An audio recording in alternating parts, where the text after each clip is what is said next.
1, 2, 3.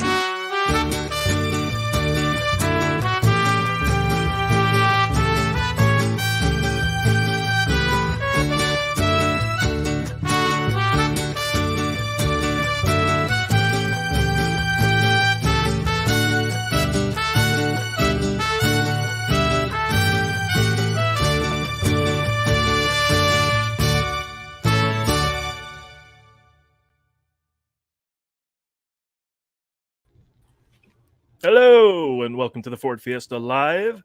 All things Welcome. Harrison Ford will be talked about here every Monday that we're available, 3 p.m. Pacific.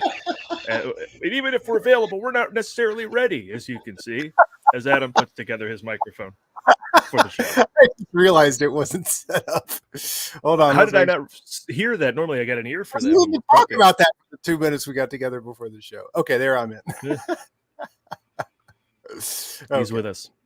But Yes, actually, normally I love structure. That's my thing for a show. I mean, if you listen to the finished episodes of the Ford Fiesta, there's some Ford news, into the comedy recap, into big talk about it, into the essentials. You know, I like that. I think it gives the listeners something to follow along with, something you're used to with every show. I got nothing today. But it's too damn hot. It's too damn hot to structure a show, Paul. I got the air conditioning on. I'm sure you can hear it. Actually, you can't hear anything over me. No, but I got stuff today, Paul. Well, I got a fan on, so I can't hear you over my fan. So, all right, I'm going to reduce mic background noise. So, did that help, or did that change my voice?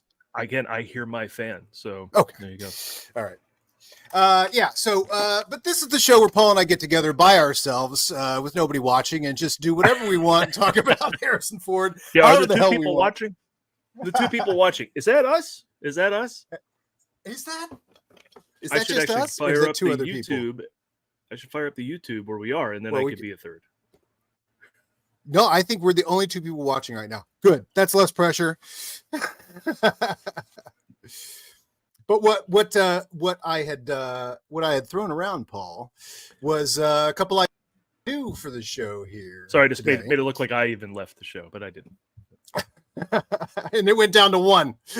Yeah. It's David McKay's the one. Okay, I don't think it counts us. I think it's good. Yes. Can I say something before you begin?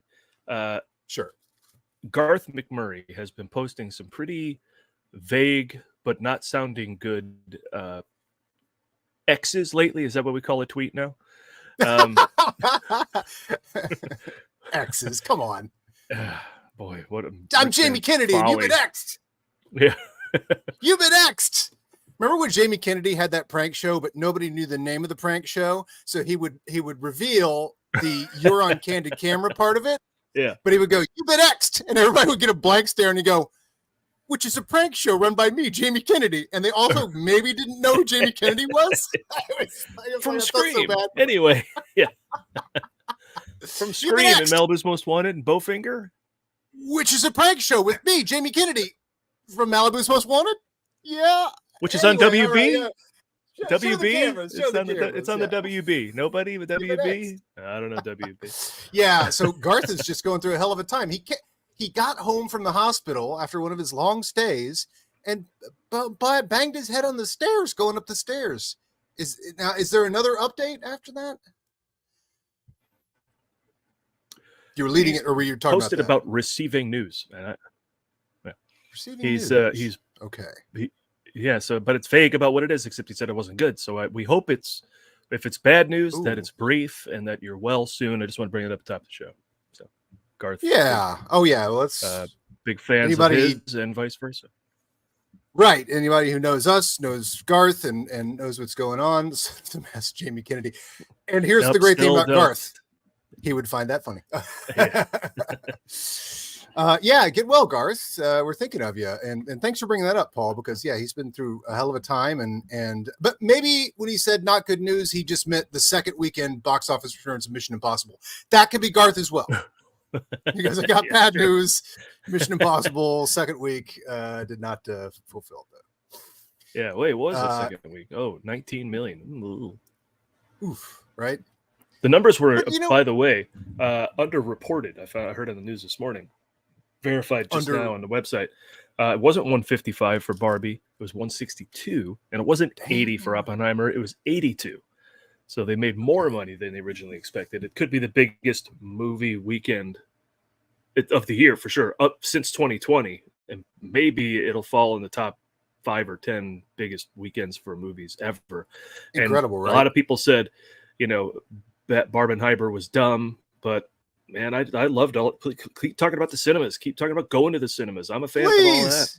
Keep talking about going to the movies, and also keep being organic in your love of movies. Like the idea that Barbie and Oppenheimer, we know why they're opening on the same weekend. It's not because they're themed, obviously. It's because they're supposedly completely different audiences.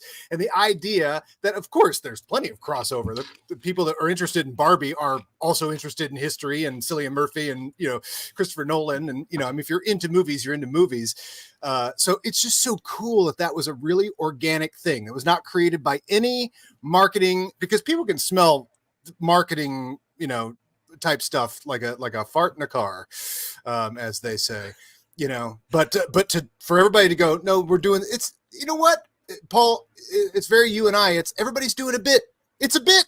They're doing a bit. Wouldn't it be funny if we went and made a double feature of these two random ass movies, and they both happen to be great movies? And and it's kind of like Sanjaya, right? It's like a Sanjaya movie. It's a Sanjaya movie, except they're good. Yeah. It would really have sucked if both these movies were disappointments and everybody's coming out of them, but everybody's like, no, the best movies of the year, which is amazing. And then other people on Twitter, which is probably the better term for it than like critics, because we just assume that anybody saying anything about a movie is now valid, which is the weird thing about Twitter. By the way, I got your sentence confused me because you said, by the way, the people on Twitter, which is what we should start calling it. I thought you were saying we should call X Twitter still. But I see you were talking about the people on Twitter being called the people on Twitter instead of critics. Gotcha. Well, what's great, and I just didn't realize this till just now, is now that we're how stupid, right? This is so stupid. Twitter is so stupid, but changing the name to X frees up the word Twitter. Now I think we can use that as a pejorative. Twitter film critics. Like the ones on X, those Twitter film critics. But I think we confuse film critics with people on the internet.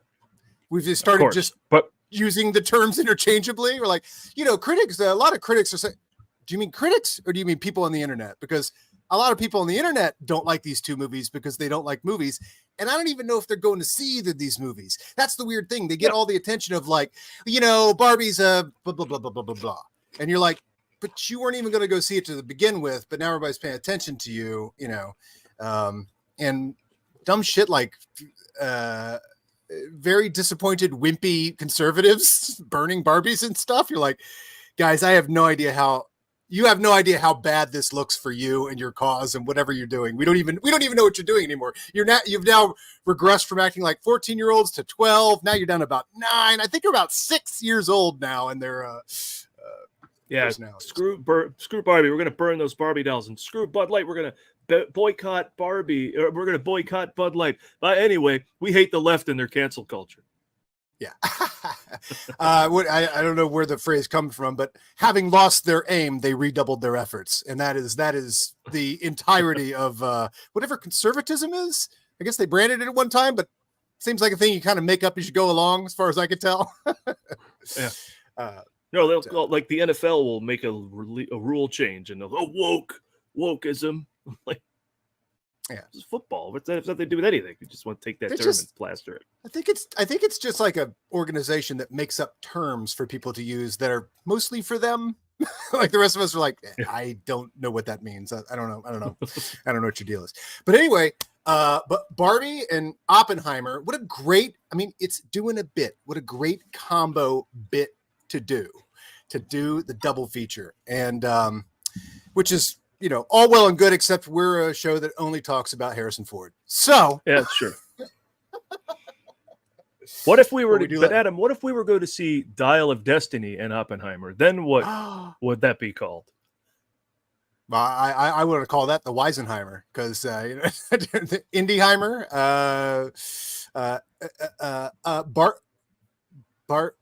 Barbenheimer Jones Jr. Oppenheimer Jones Jr. Junior, are you building the bomb? I can't stand this! I really want to do a trailer with the mushroom cloud of Indiana Jones. This is what I was looking for. Unremarkable. There you go. Hey, turn off the on your clips. There's a thing that fades it out. I never turned there's it a on. I think we found it, and I thought it was new, and I didn't know you could turn it off. Let me find it. La da dee, la da da. Echo cancellation. I can't stand it. I know Automatically you adjustment. planned it. I'm going to set it straight. This Watergate, I can't stand rocking when I'm in here, because your crystal ball ain't so crystal clear. So while you sit back and wonder why I got this fucking thorn in my side, oh my God, it's a mirage, I'm telling y'all. It's sabotage. I was clearing out a hard drive and I found another song I had him do that I've never played. Now I'll probably never find it, but I can't find where you adjust that, Adam. I don't know. oh, okay. I might have found it accidentally, but there's like a dissolve out button. I hate it. Maybe it's in there. It kills a lot of our jokes. It does. Yeah. Is it under video clips? Well, anyway, we're not going to find that out in real time. It'll just dissolve. We don't want to however it disappoint dissolves. David. All right. Well, we got David's to entertain. So what I thought we could do today is we want to talk Dial of Destiny still, but what is there to talk about Dial of Destiny? Well, for this show, plenty still. We the last time we had Mara Kanopik on the show, we ranked our top 10 Harrison Ford movies, which I believe at that time left about 12 others that we had not ranked for the bottom of our list. And now we have continued through, and we have not ranked a Harrison Ford movie in the last, 15 or so. So the ones so I was thinking we could rank all the movies we've done so far on the live show, not on the podcast, or we'd be done very quickly. But, and then at the end of that, where does Dial? We're jumping ahead quite a bit. Obviously, we're been ranking them as we go, or supposedly was ranking them in order, and then we can put Dial of Destiny on there, because I have a feeling, considering we're about to come upon 6 days, 7 nights, which is a definitive shift in his career. So Dial of Destiny probably will not get overtaken by anything from 6 days, 7 nights through the end of his career. But we can rank the rest of our Harrison Ford movies, and then where does Dial of Destiny fall in that list? Cool. So cool if I eat chips while we do this? Yes. In addition, while Paul eats some chips, I was lucky enough to be in the Midwest where they actually have toys on the shelves of their supermarkets, just like when you were a kid. See, if you in the big city here, if you go to a Target, there's no toys on those shelves, or there's something on those shelves, but it ain't action figures the way I would like to see them. Like when I was a kid, and you go and you see it full of Star Wars action figures, and you poke through a lot of what they call peg warmers in LA. But I went to Ohio, and I was like, let me stop by one of the trusted many supermarkets of Ohio, and guess what they had on their shelves? That's right. They have actual toys, actual Indiana Jones and the Temple of Doom toys. So I bought a couple, and I unboxed mine as he traveled with me through the Midwest, sitting in the car seat next to me, because he sits real good. He sits real good. Look at that. Now, I used to have a Murdoch action figure from the A-Team that was about this size when I was a kid, and he would go watch movies with me. I would put him in the seat next to me, but he never sat real good. But boy, look at this Indiana Jones. He sits real good. Can you believe, Paul, that they made such an action figure? Okay. Anyway. I can, Adam, because thanks to you, this landed in my lap too. So I also have one. Now, not one I've played with yet, so we can have ourselves an unboxing right here. Unboxing! And, Paul, like the kids do. I bought a couple action figures while I was there, but I've kind of held them out to be treats for when I get things done. But in order to get them into my suitcase and everything, I had very little packaging. So I had to unbox them and flatten them and stick them in my bag. So after your unboxing, Paul, I am going to rebox one of my Indiana Jones figures. This is a first. And then unbox him. That might be an internet first. Has there ever been a reboxing and then unboxing? I don't think there has been. What an incredible waste of time. Oh, yes, which could be the subtitle for this show. So, Paul, what do you think? Should we do some show? Sure. An unboxing match. Well, yeah, so what happens? 27. Thank you for watching. Who does it faster? Who does it more gracefully? Who does it with more interesting phrases as they unbox? You know what's interesting about the box here? Now, looking at your toy, it's pretty good. But the photo of the toy, I'm trying to figure out who he looks like here. Is it Montalban? Is it the one-armed man? What does he look like? There? He does look a little like the one-armed man. Yeah. He does look a little Montalban. Yeah, let's see. Let me take a closer look at mine here. Who does he look like? But he doesn't look like that when you open it up. Henry Fonda, maybe? Yeah. Are you unboxing? I am. Now, ladies and gentlemen, ever do this. Paul, so do I do it all up here? Unboxing. Oh my goodness! Oh, Adam, look at the way the cardboard it opens this way, and then there's two other flaps for safety that open out like this. Right? Once you move in this open, these open out. Wow. And revealing more cardboard. So that's pretty cool in that you don't right away know what you bought, even though you purchased it. You still aren't sure, right? And there's nothing in the front, no glass window to the interior. The mystery continues. Paul, what type of box is there? Is the whole thing corrugated or is some of it corrugated? What is the difference in box from the outside to the box in the middle? No, this is the balsa wood. The exterior is the balsa wood of cardboard. It is thin. Okay. It is not corrugated. It is not. You're not gonna. You know how sometimes you slice your finger on it. That's not gonna happen here. Not gonna happen here. High quality cardboard. But I can't guarantee what's happening with the interior cardboard. Corrugated. The interior is corrugated. You can see here. Yeah. Would you call it a light corrugation, or would you say it's something more? On a scale of Hello Fresh to FTD Flowers, what kind of box type corrugation would you say? Oh, it's not even a Hello Fresh level. It is much thinner. It's single corrugation. I'm making up a term. But it's in here that we find our items. You'll notice the box only has what's already inner boxed. So we have a boxing and then an inner unboxing to be had. This is impressive stuff, folks. Paul, by the way, for anybody joining just now, Paul is unboxing his Indiana Jones in white tuxedo from Temple of Doom. I actually figured they were never going to make. And accessories. Accessories, pretty exciting. I mean, and by the way, Paul, these are like totally made for adults in the best way. That the things that come with him, these are not, shoot 'em up guns or a whip or anything like that. They have very specific items. This is truly amazing what this comes with. Good call. I'm glad they moved away from single-use plastics and toy packages. That's true. That's good. All right, so there's a piece of paper inside. Let me read you what that says. Warning. Choking You're hazard. about to die, Dr. Jones. Warning. Drop the stones, Dr. Jones. They will be found. You won't. You won't. So that's all right. Oh, very nice. Look at that. Solid ASMR. Oh, that's a pretty good accent. I'm going to open the smaller bag. But the smaller bag has the figure in it. Oh.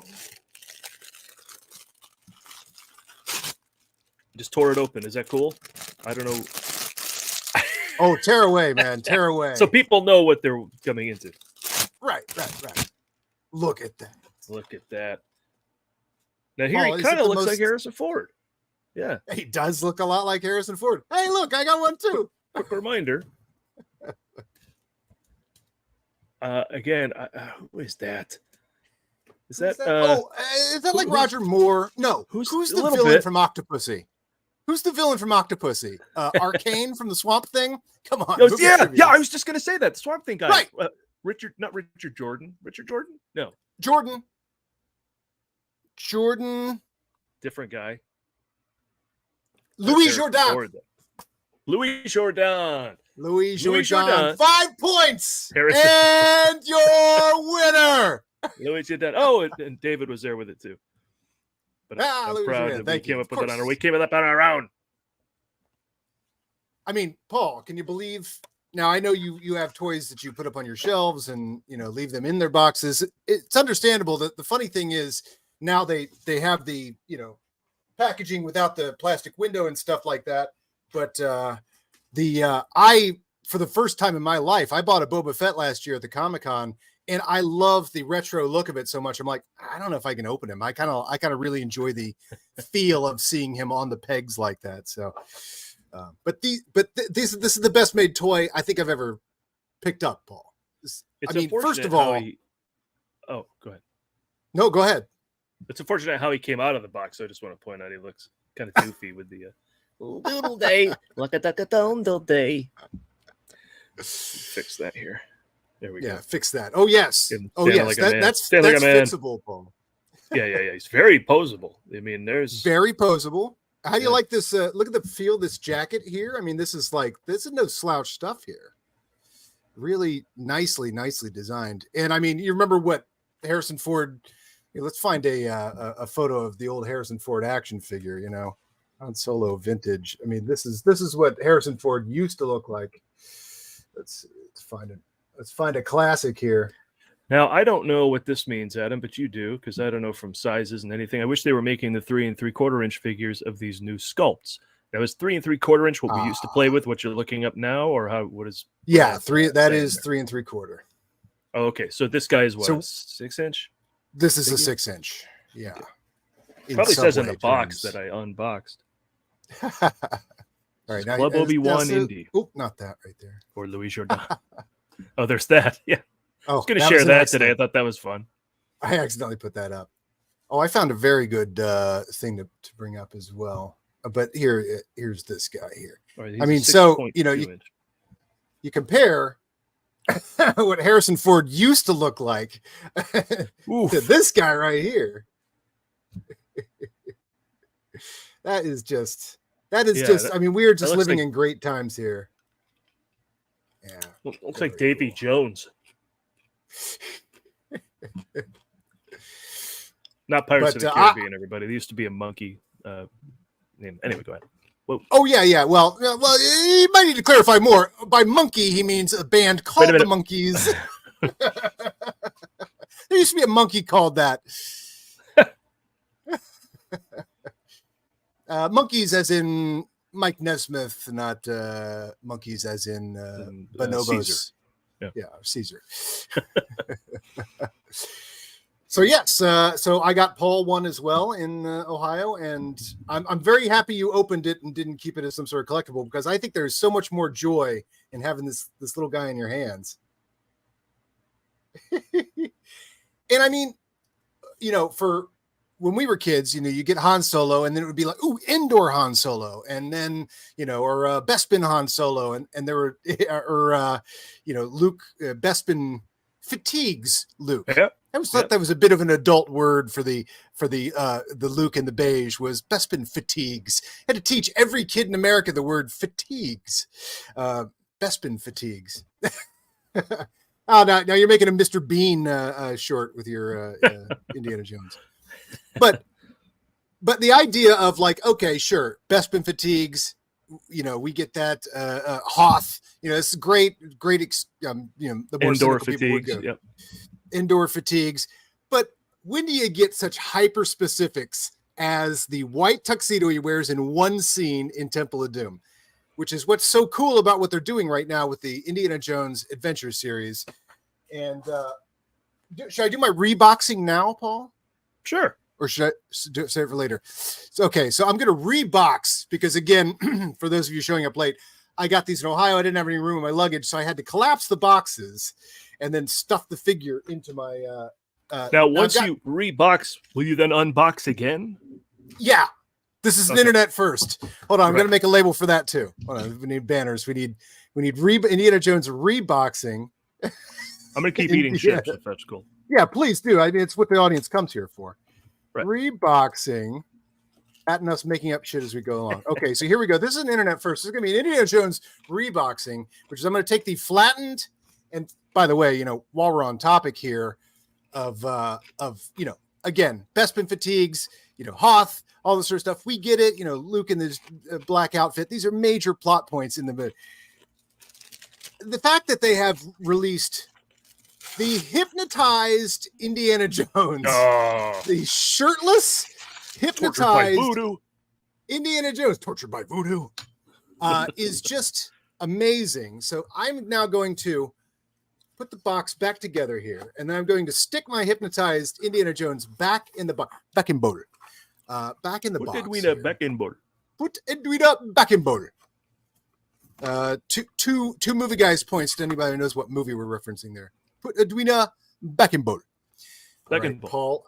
I have reconstituted the box here, and now I'm going to stick the Indiana Jones back in bowl.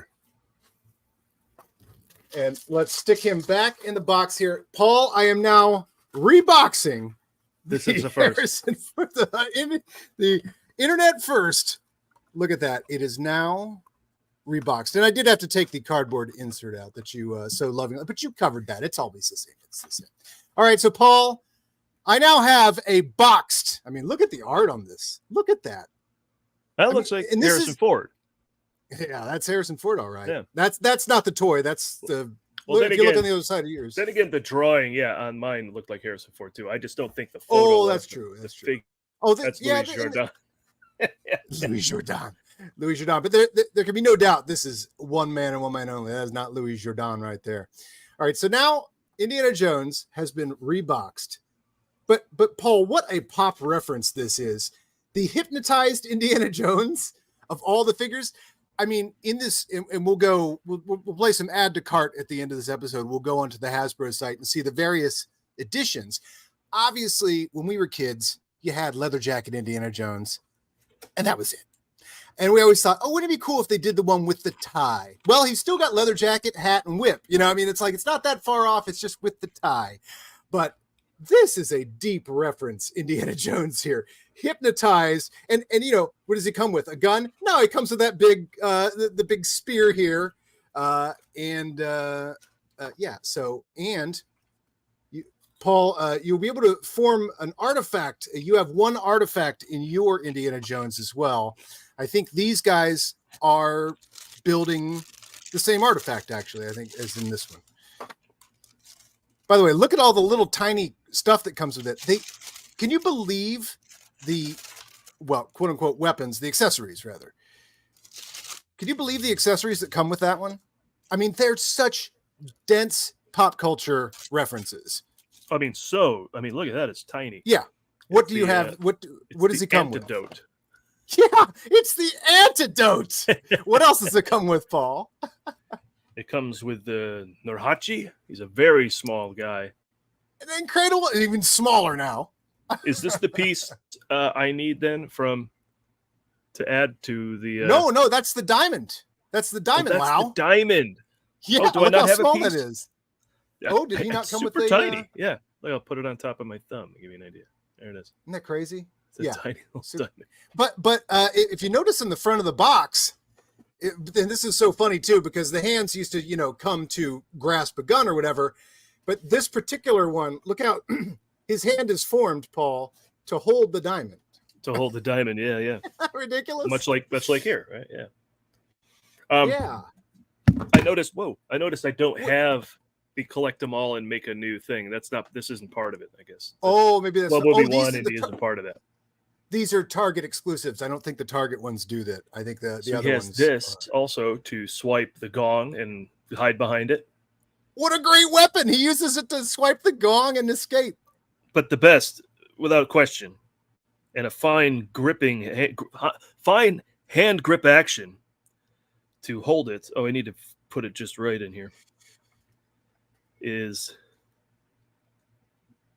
the kebab That's the best. Flaming kebab going right in the guy's chest.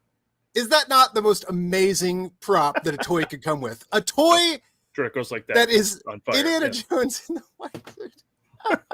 I mean, is that pure joy or what? This is the best $25 I ever spent. Oh, is that what they are nowadays? Good Lord. Well, 6-inch are 25 and 3 3/4 are like 10 or $11. So I bought a little 10-inch action figure. Actually, I bought a really cool one. I'll go find it. I bought a Ghost Rider, which was really. By the way, you've been held to task by narcolepsy. Twist ties on your reboxing, or it didn't happen. But to that point, there were no twist ties. They came in bags. So that's true. I didn't have. This is another ecological sort of thing. Yeah, no twist ties, or it didn't happen. I guess. I mean, this isn't any better for the. The environment. No, at least it's got like a little map logo and stuff like that on it. I might do some wish cycling with it. You know, where you put it in the recycling and hope it's something that could be recycled. Yeah. Oh, right. Yes, the wish cycling. But if it's like I used to be years ago, I would just hang onto these boxes forever. Well, next time I move, I want to make sure it moves and it doesn't get damaged. You know, like I haven't moved in 15 years. So, yeah. Well, yeah, I mean, that's the thing, too, is I do like these. These are very pretty. Yeah, and you're right about the art. Nice. The art is great. Yeah. So, I mean, I think I gave myself the idea around it, Paul, which is when I had to transport these and I had to flatten them, I'm just going to flatten them and put them back in my closet. And then someday if I have display space, you know, I'll put this on the shelf with him in front of it or whatever, you know, if I'm ever going to display all of them, that this could, you know, I could open this back up and this sort of thing. So I think that's what I figured out is like flattening, because I do find it hard to get rid of them, especially these. These are really pretty, you know. This ain't your, you know, usual box. All right, now that I've reboxed it, Paul. Wait, what show is that one from? the Oscars. Basically a scrotum. Wasn't that from the Oscars? Hugh Grant, basically a scrotum at this point. Or something. Oh, right. I can't remember basically what he was referring to, but that's I was like, "There's a hashtag. It's got to take off." Look, we'll just try and find if we can get that hashtag going again, but we'll have to find a legit reason to do it. Do we? Do we? Okay, and now I've reboxed, and now let's unbox a very obscure pop reference. Indiana Jones hypnotized action figure. Here we go. And there was much rejoicing. All right, Paul. Here he comes. Indiana Jones. All right. Now we have the figure, we have his props, and we have, he has a big, where's this big weapon thing here? Oh, here it is. Okay. So what's cool is he does come with the big spear, which is just fantastic. And here is the figure. Now that is awesome. That is the very first shirtless Harrison Ford action figure. Of course I had to own this one. He's got the little thing on his forehead there, hypnotized from the blood of Kali. Once again, posable AF. He's so good. Look at that. Hypnotized Indiana Jones. Wow, what an obscure reference. I just love it.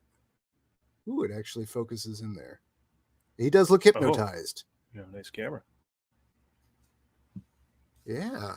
I took off the put on the autofocus, which can sometimes be a nuisance. Okay, and here's what he comes with.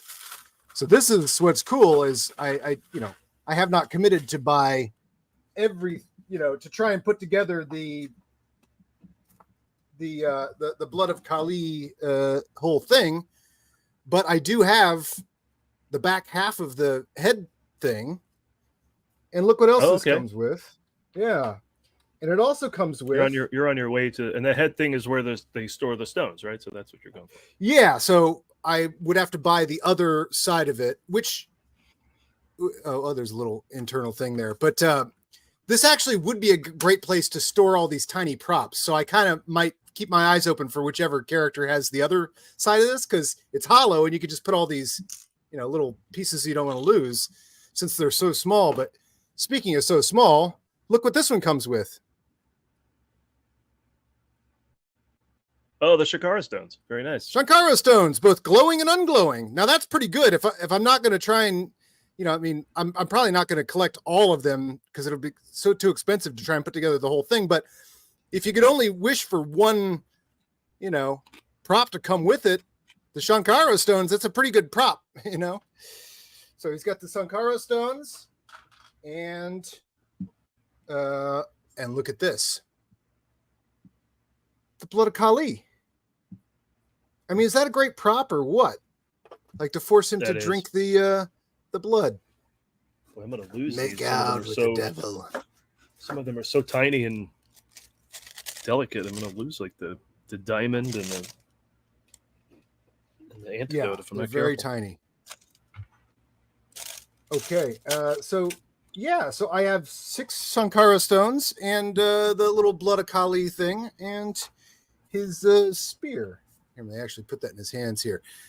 What a fun toy. This is why I'm so happy I took 20 years off of collecting toys, because I really feel like I need all of these. And at various times, in cruising through the Midwest, I did see others.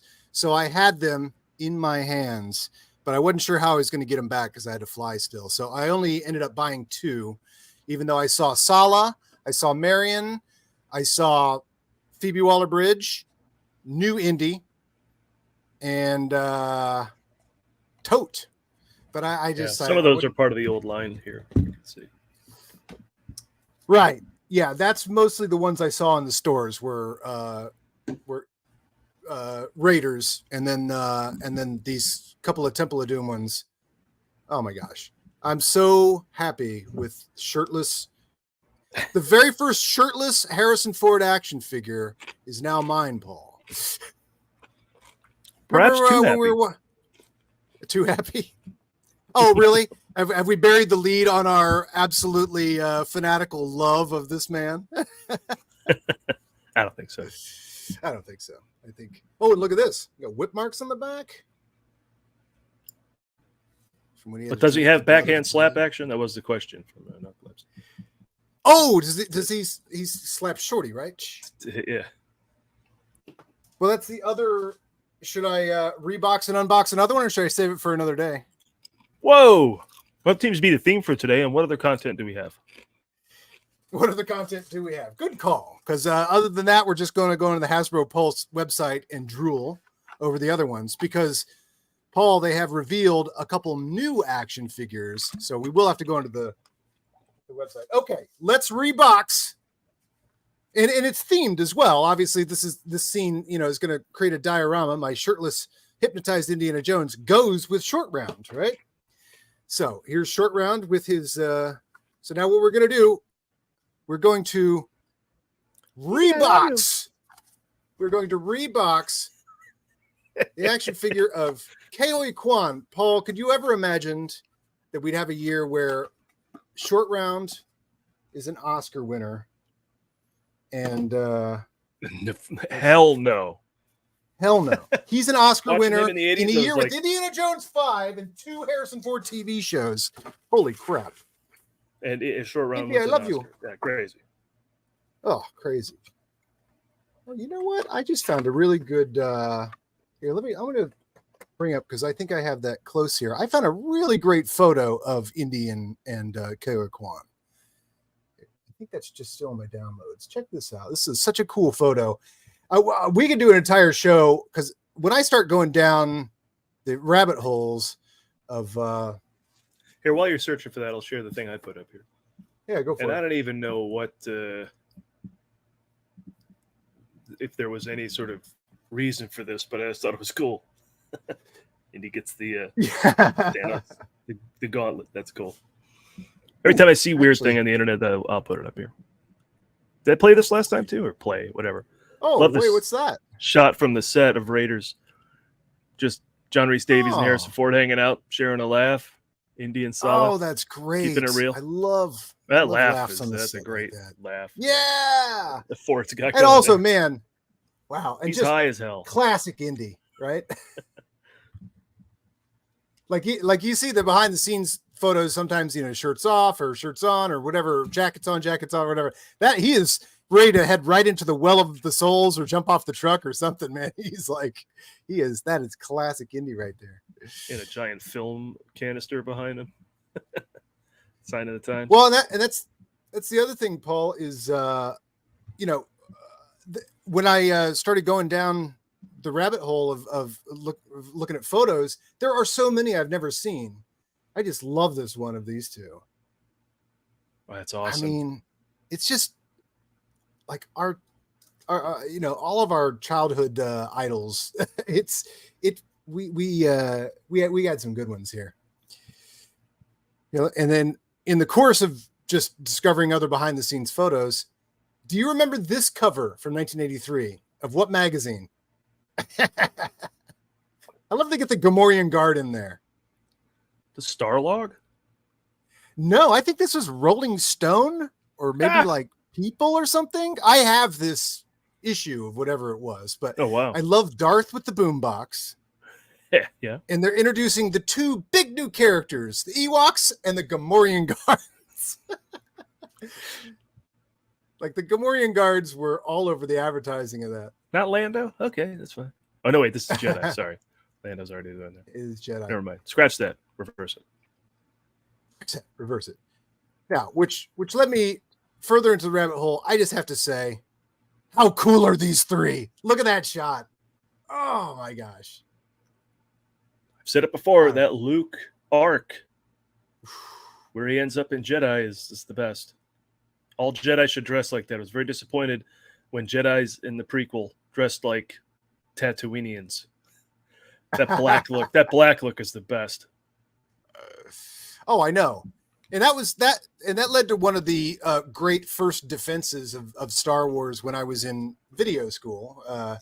That I was taking various film classes, and the common thing people love to do, obviously, was bash on Star Wars. This is pop culture.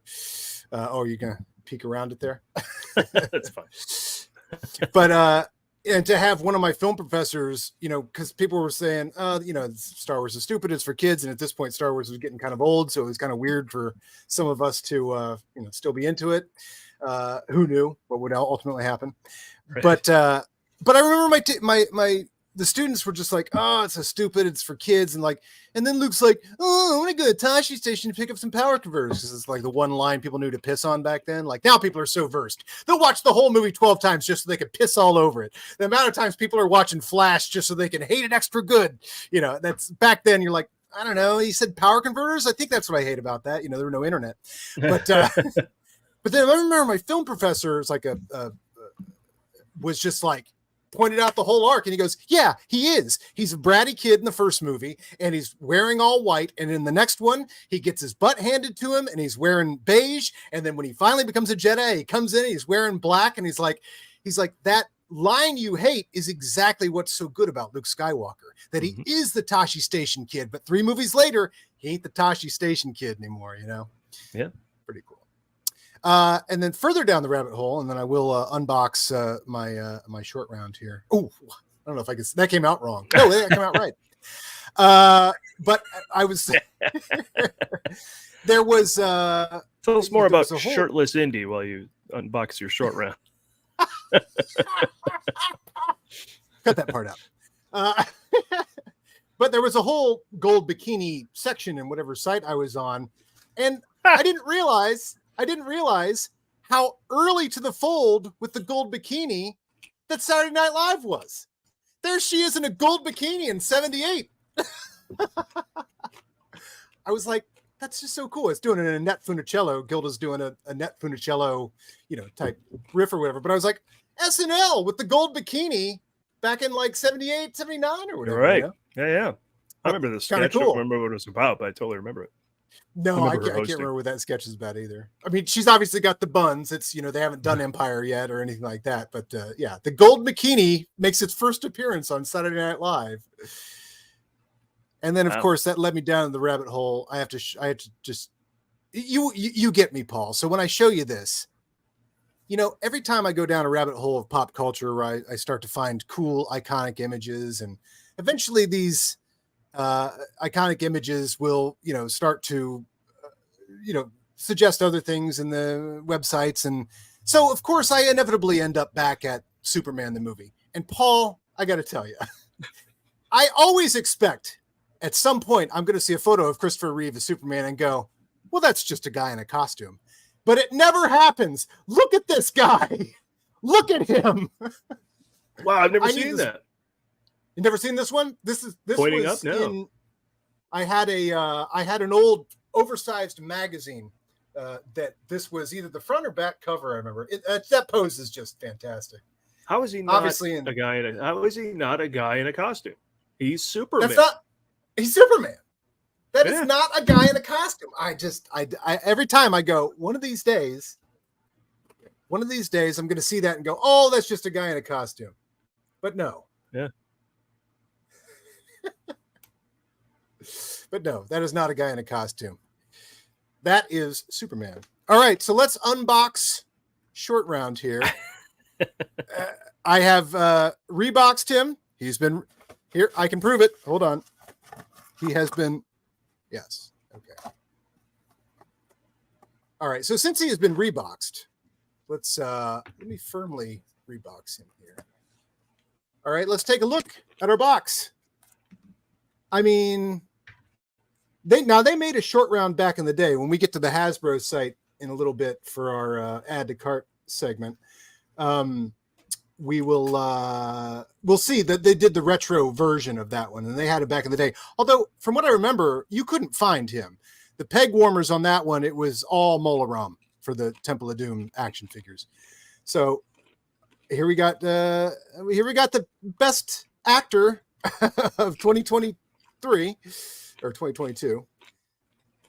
We got best supporting actor 2022 and 1984.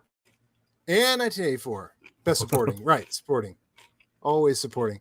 Look at that Short Round. He comes with a little indie doll. Look at that. He comes with the voodoo doll. This is the deep cut stuff here. And he comes with a knife and a torch and the hat and the baseball hat, so you can switch it out when he gives Indy his hat. Oh, and I guess the back of the Kali thing actually came from him. But anyway. So let us now unbox. All right. Why people came to watch you unbox. And this is why people came. The unboxing of Short Round. He was already kind of pre-unboxed. Oh, very here gentle, we go. very gentle. Very gentle, very gentle. Wow. It is Short Round. Oh my gosh, good. He's so cute. Oh, God. Of course he's so cute there, focusing there. Oh my gosh. Look at that. Oh my gosh. What a cute little Short Round. Oh my gosh. All right, let's get some hats on him. I think he kind of looks like Jackie Chan these days, like in his older age. It's funny. He looks like a little mini Jackie Chan in that figure. Oh, that's true. Like a little shrunken, like a 6-inch Jackie Chan action figure. You can see that. Or young Jackie Chan. Yeah. Yeah, but like a 6-inch figure of him, because that would be like the size appropriate. Now look at that. He comes with a little Indiana Jones hat, so he could put on Indy's hat.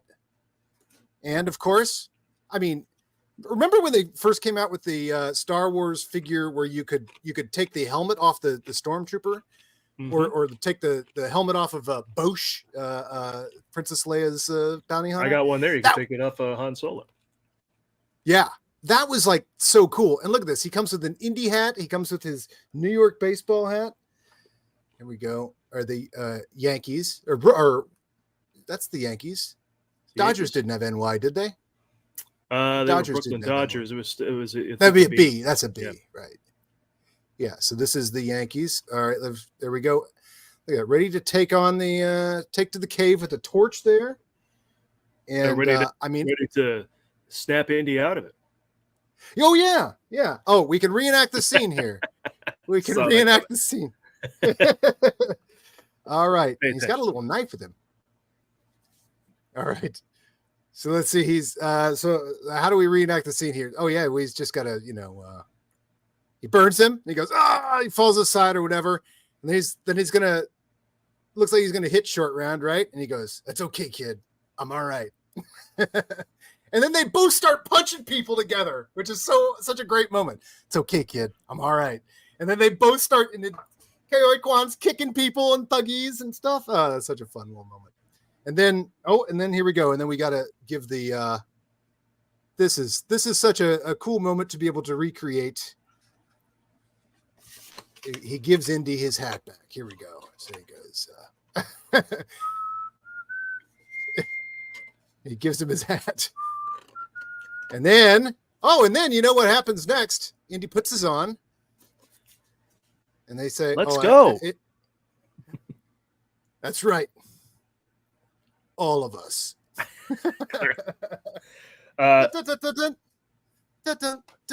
Of course, this hat is really meant to fit Short Round. It doesn't really go on him. We'll jump on the Hasbro website and maybe answer this question. But Randy wants to know if there's been a Willie Scott figure.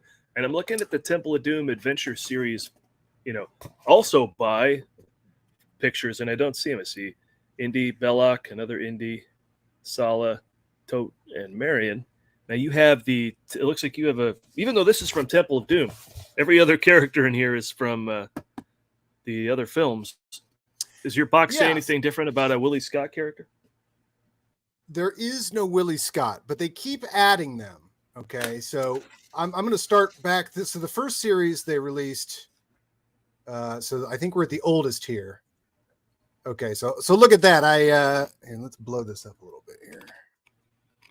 There we go. Okay, so yeah, it looks like I got the Short Round and Hypnotize Indiana Jones just in time. But that's the first series. Well, maybe these aren't somewhat in order here.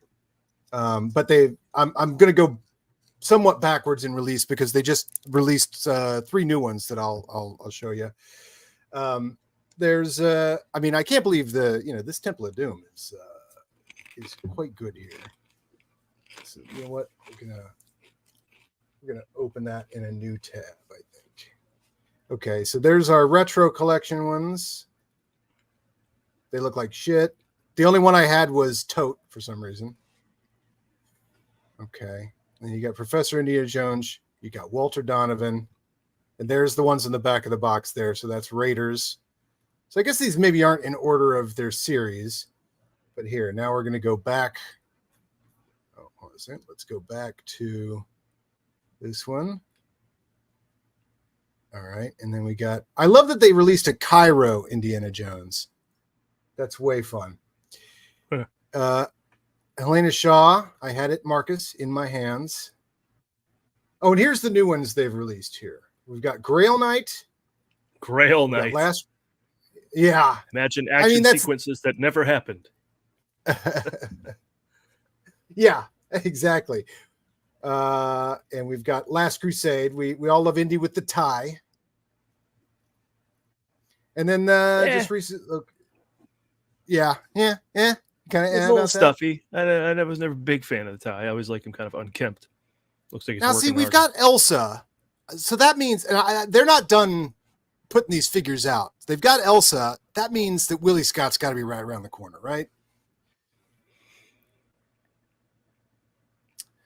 Jürgen Voller. She's that's a new one. Bigger character. Yes, such a great exactly. Villain. Oh, such a great villain, right? Incredible. And newly released Ronaldo. I just love how hyper obscure these characters are. Ronaldo. What does Ronaldo come with? Well, they captured Banderas' stare there pretty well. Yeah, let's yeah, there he is. Ronaldo. The thing is, they have so many of them. Oh, what artifact are they building here? What is this? What does that look like? Oh, you know what that is? Even though it's not from Dial of Destiny, I think this is for this series. You're building the where all the Grails are, and so each of these guys, except for Ronaldo, who obviously comes with part of the podium, but each of this series comes with a different bunch of Grails. So at the end of it, you could have like all 10 Grail options on there, which is kind of cool. Well, dumb, but cool. Let's see. What weapons does Ronaldo come with? Okay, we got the cane. He doesn't have weapons. It doesn't. Barely Just the has looking cane. legs. Just the cane. Yeah. No scuba. No scuba. Oh, that's true. Could have had that. No scuba tank. Well, they've got him wielding the cane. Wait a minute. Like Who is he there? In that he looks like. Who's the voice of Roger Rabbit? He looks like Charles Fleischer. He looks like Charles Fleischer. Charles Fleischer, yes. So there's your Charles Fleischer action figure. Let's see. Elsa, let's take a little closer look at Elsa. See, for a toy fan on a budget, I mean, this is such a dream to have an Elsa. There's another part of the podium. I love how they recreate scenes from the movies too. Like they're hyper obscure scenes, like her going for the Grail. I can reach it. Indy, it's ours. I can reach it. And also, I love they've got her, for the tank gear for the riding out with the tank. She got the. So if they're going to release Elsa, then they're certainly going to release. Yeah, make Willy. with the Willy, absolutely. Now, would you get a Willy? Coming up next, would you unboxing the Willy? Unboxing the Willy. No, but I'm counting on you to get it for me, much like this one. Okay, all right. I still have to read Kingdom Come. We were at a Comic-Con and Adam realized I hadn't read Kingdom Come. So I guess when he realizes that you haven't read Alex Ross's Kingdom Come by DC, my favorite comic of all time, for you, he'll buy it for you. Yeah. I've yet to go through either of those comics. Still trying to finish reading Save the Cat at the moment, but right. Oh, I think I found another good screen. You want a 6-inch Willy? I would like a 6-inch Willy to go with my. Look, when I unbox my short round, sometime into the 6-inch Willy. Oh, cut this whole show. Now, talk about hyper obscure. The idea never occurred to me that, the Cairo look is yet another different Indiana Jones look. And I do love because when we were kids, the only option you had was leather jacket Indiana Jones. And he comes with the Nazi monkey. Yeah. Nazi monkey. Boy, that first pose, though, what the heck is that? When does that happen? I don't know. Now, see, that's not a scene from the movie. You're right. This is definitely, shooting the swordsman. Right. Just tired. Yeah. Dysentery. Yeah, just The tired. whole deal. Yeah. Yeah, there he is. It comes with the Nazi monkey, as does Marion. So I just, as a budget conscious fan, I think, frankly, these two are the only must-haves I feel like I need. Like I need these two so bad. I don't know why. They're obviously very boring, but look at that prop, huh? Hey, Paul, what's coming out of that? What's coming out of that thing? No. What's the first word? Fire. Fire. What's the first word though? Something fire, power of God or something. Fire. Oh, so it's something before fire. Fire. Power. I thought it was fire. Power of God. Fire. To the internet or someone in the chat. I mean, look at this Belloc. What a dream come true Belloc. Because the only Belloc you could get when I was a kid was the one that was all dressed up for a ceremony. Okay, this lightning. Sorry. Lightning. Fire. Fire. Power of God or something. Lightning. Fire. So anyway, that's So, but check this out. They just released 2 new figures. Let's. Really? These are Target exclusives. Add to cart. We're gonna autofill. Target Indiana Jones. Yes, while you're doing that, I'm gonna eat some more chips. Yeah. Okay. Well, that's okay. They released 2 other ones that are Target exclusives here. And you're gonna love one of these. And if they're still available at Christmas, maybe you'll get one, Paul. Check this out. I mean, this is actually the only. This is the only other must-have, really. Let's blow him up here. There we go. Or map Look room. at I should that. say. No, well, map room. Yeah. Oh, I like their. This is much better for add to cart.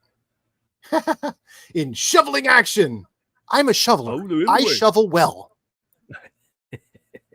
Look at that. It's got the little, you know, the little book.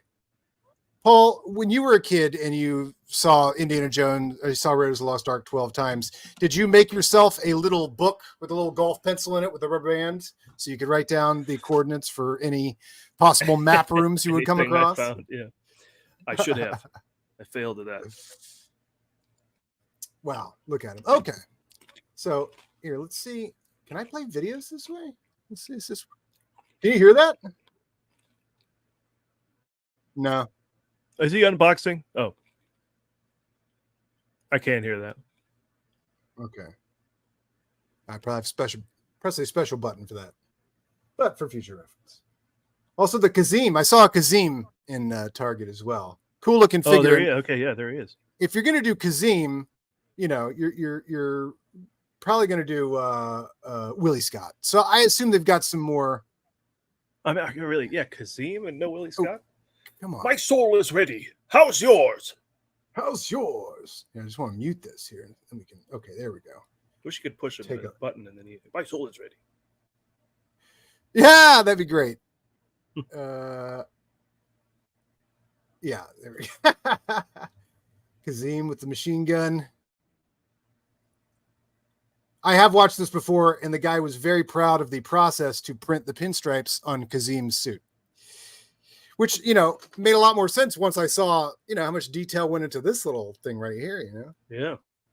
But yes, Kazim, pinstripe Kazim. Ooh, look at the weapons on Kazim.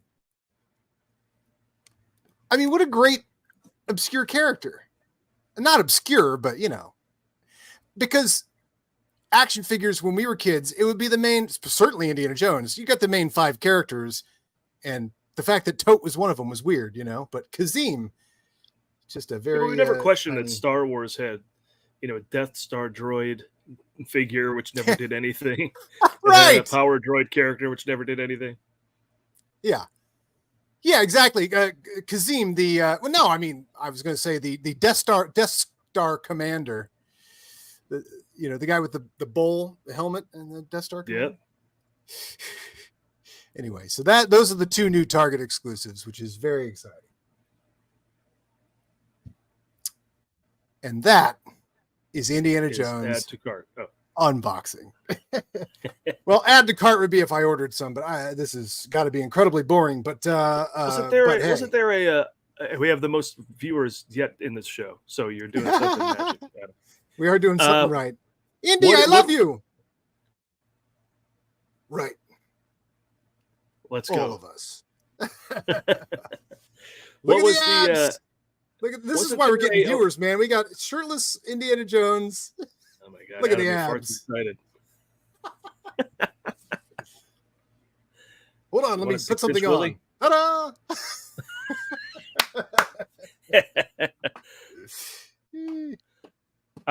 We're playing with something. Wasn't there something you could press and it would make indie noises or indie quotes or something? Is there a toy? There is a new toy. You know, I was going to make a game out of this, but I'm going to go to YouTube and find it because it's going to crack you up what things the talking Indiana Jones. Let's see, talking Indiana Jones. Actually, hold on. I got it on my phone here. Paul, can we have some dialing music while I find the talking Indiana Jones on my phone? I think best we just go to a commercial. All right. You're in like a hero with that side. What are they?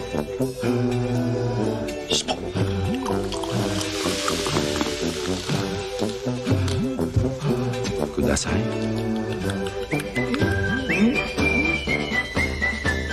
You're another hero, Kudasai. Nani? Moderno? Mr. Beer. There's that shirtless Harrison Ford you wanted. That's true. That is a very shirtless Harrison Ford. Oh, okay. Hold on. I did record it into my phone because they've released 3 different talking Indiana Jones that you press a button and he talks, and the things he says Some of them are on brand. Others are a little bizarre. Where's the bizarre drop? Can you find that's bizarre? We have a bizarre drop? Oh, I don't know that we did. I think it's still in here. Oh, here it is. This is bizarre. God damn, this is bizarre.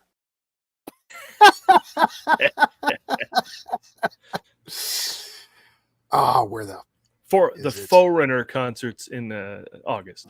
Roach Smith, how dare you? And I don't know whose internet service craps out more now, mine or Adam's.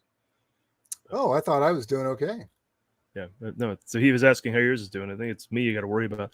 And because I try and plug a cable in now, and it shorts out the USB port, and then I can't do anything with it anyway. So I just got to go with the Wi-Fi, and the Wi-Fi's in the room next door. I don't know why there's an issue, but I pay good money.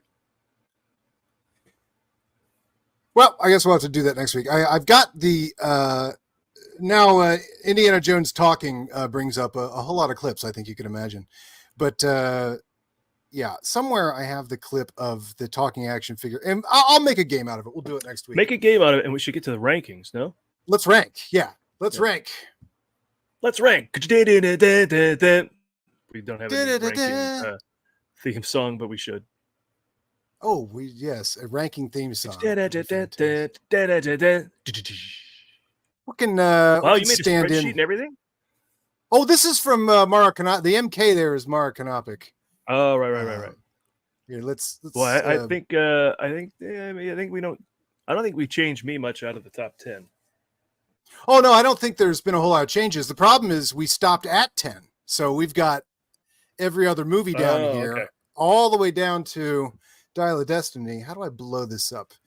Paul, can we get some blowing this up music? There we go. Sure. By the way, if anybody hasn't listened to our witness episode, my Apple Watch puts random podcasts on there, so there's a lot of our old episodes of the Ford Fiesta, and us going to town on the character named Paul Schaefer in Witness is very, very funny. That's true. That is true. The guy's name is Paul Schaefer.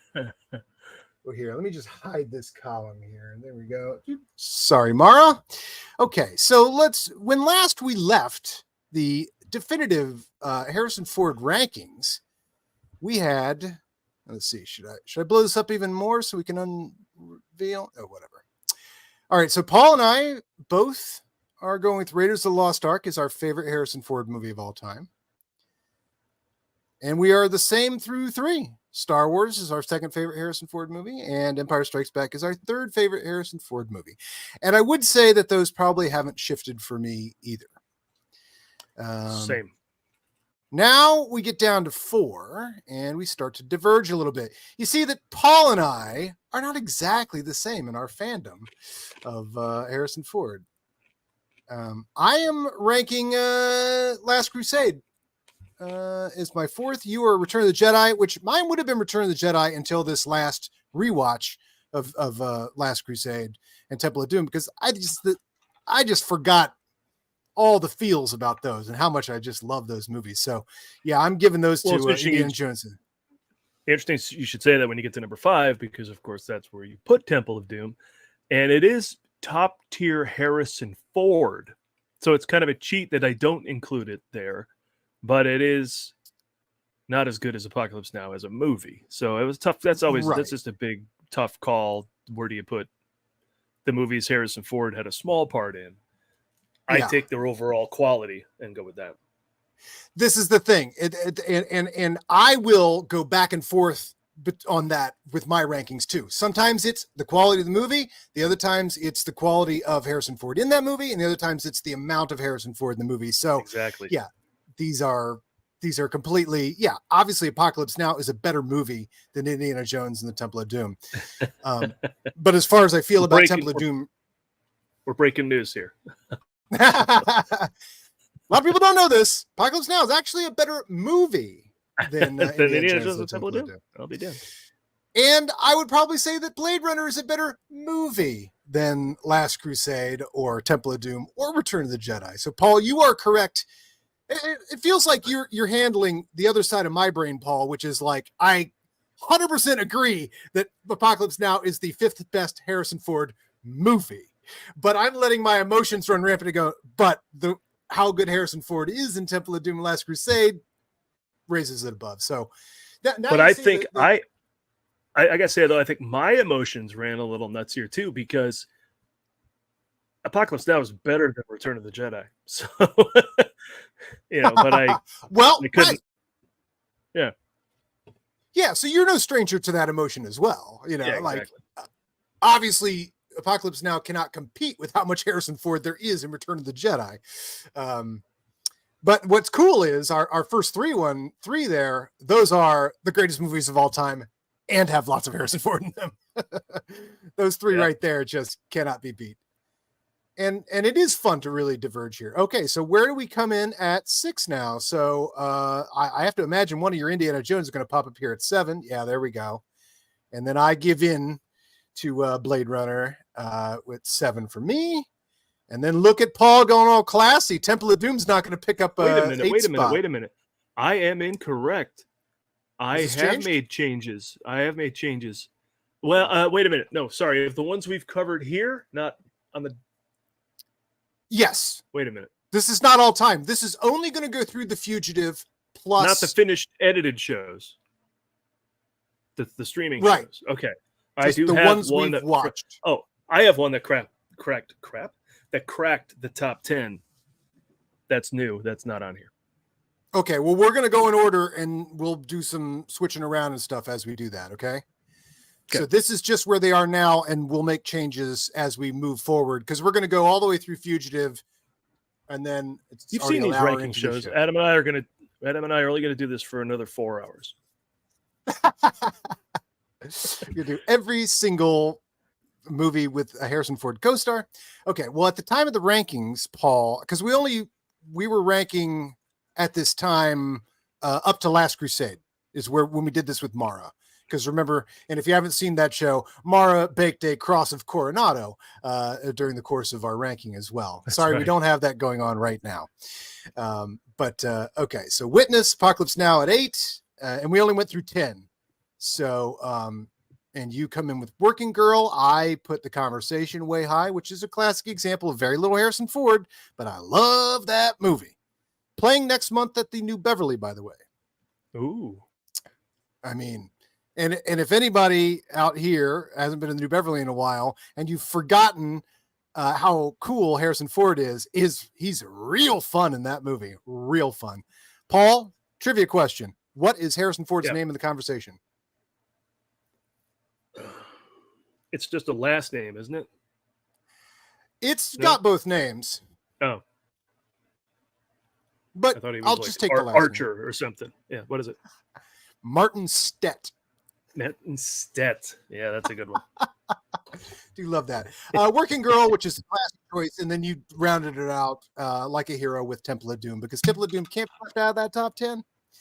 And then I went with the classy one, Witness. Wow, which takes us down to number 11, Paul. Now let me zoom back out here a little bit. Zip.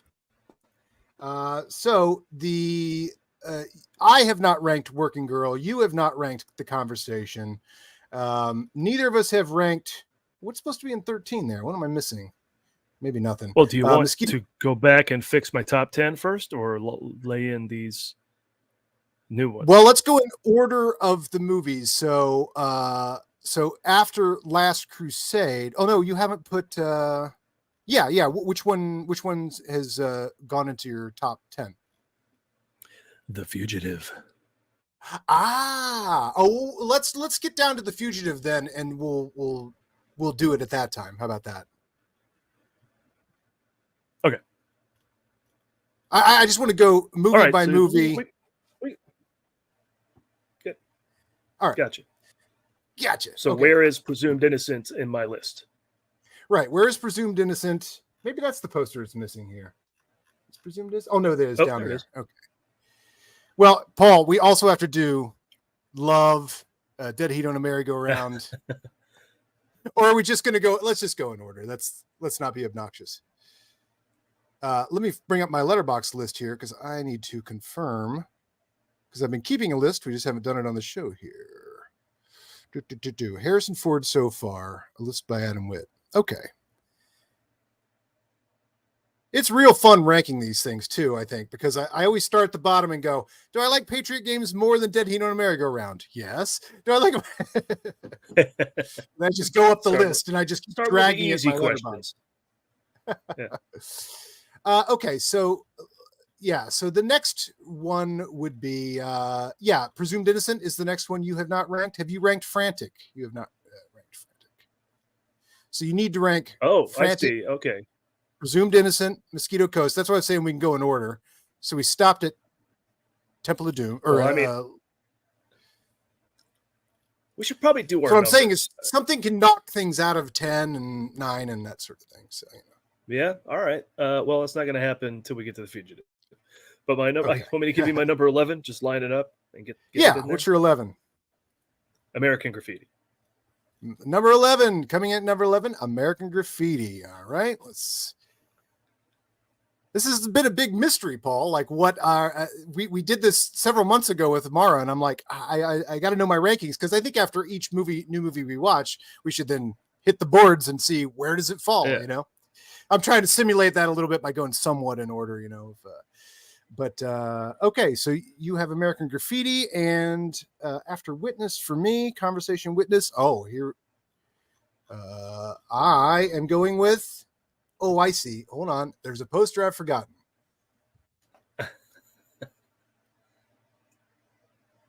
Sorry, we'll go to commercial. Go to commercial. Here in lager beer, kudasai. Here in lager.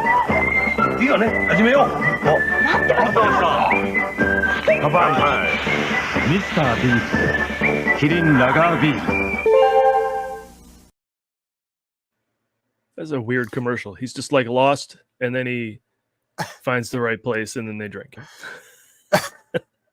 Sometimes there's like a whole, this horse is going to hurt this woman, and I need to pull over and help tame the horse. Sometimes, and then thank God that he was driving a Honda Coolio. Honda Coolio.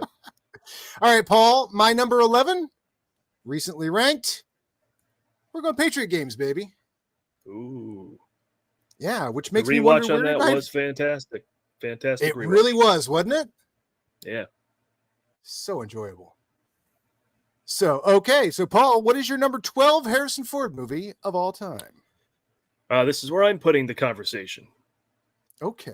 The Conversation goes in. Martin Stett. We got some, what's your favorite line that Martin Stett says from that movie? You want some cookies or something? Get some nice Christmas cookies. You want some cookies? Got some nice Christmas cookies.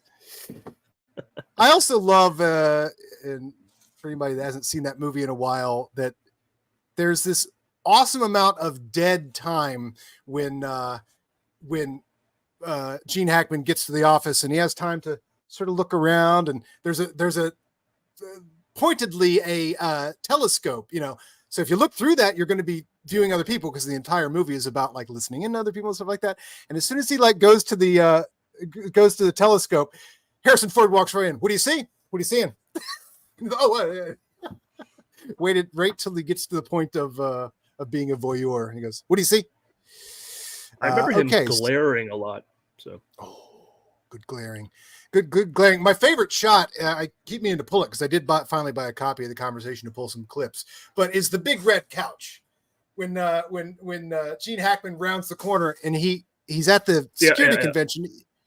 He goes to the security thing and he sees on the security camera, like across the thing, that Martin Stett has followed him. And when he rounds that corner, there he is on this huge red carpet. And you're like, ooh, found you. Okay, so The Conversation for you, and my number 12 Harrison Ford movie is going to be American Graffiti. It couldn't be too far behind. Come on, George Lucas. But I wear my recency bias on my sleeve. You know, I love a little recency bias. I think it's fun. And so my next one is Dial of Destiny. No, Paul, what is your 13th favorite Harrison Ford movie of all time? Well, here's where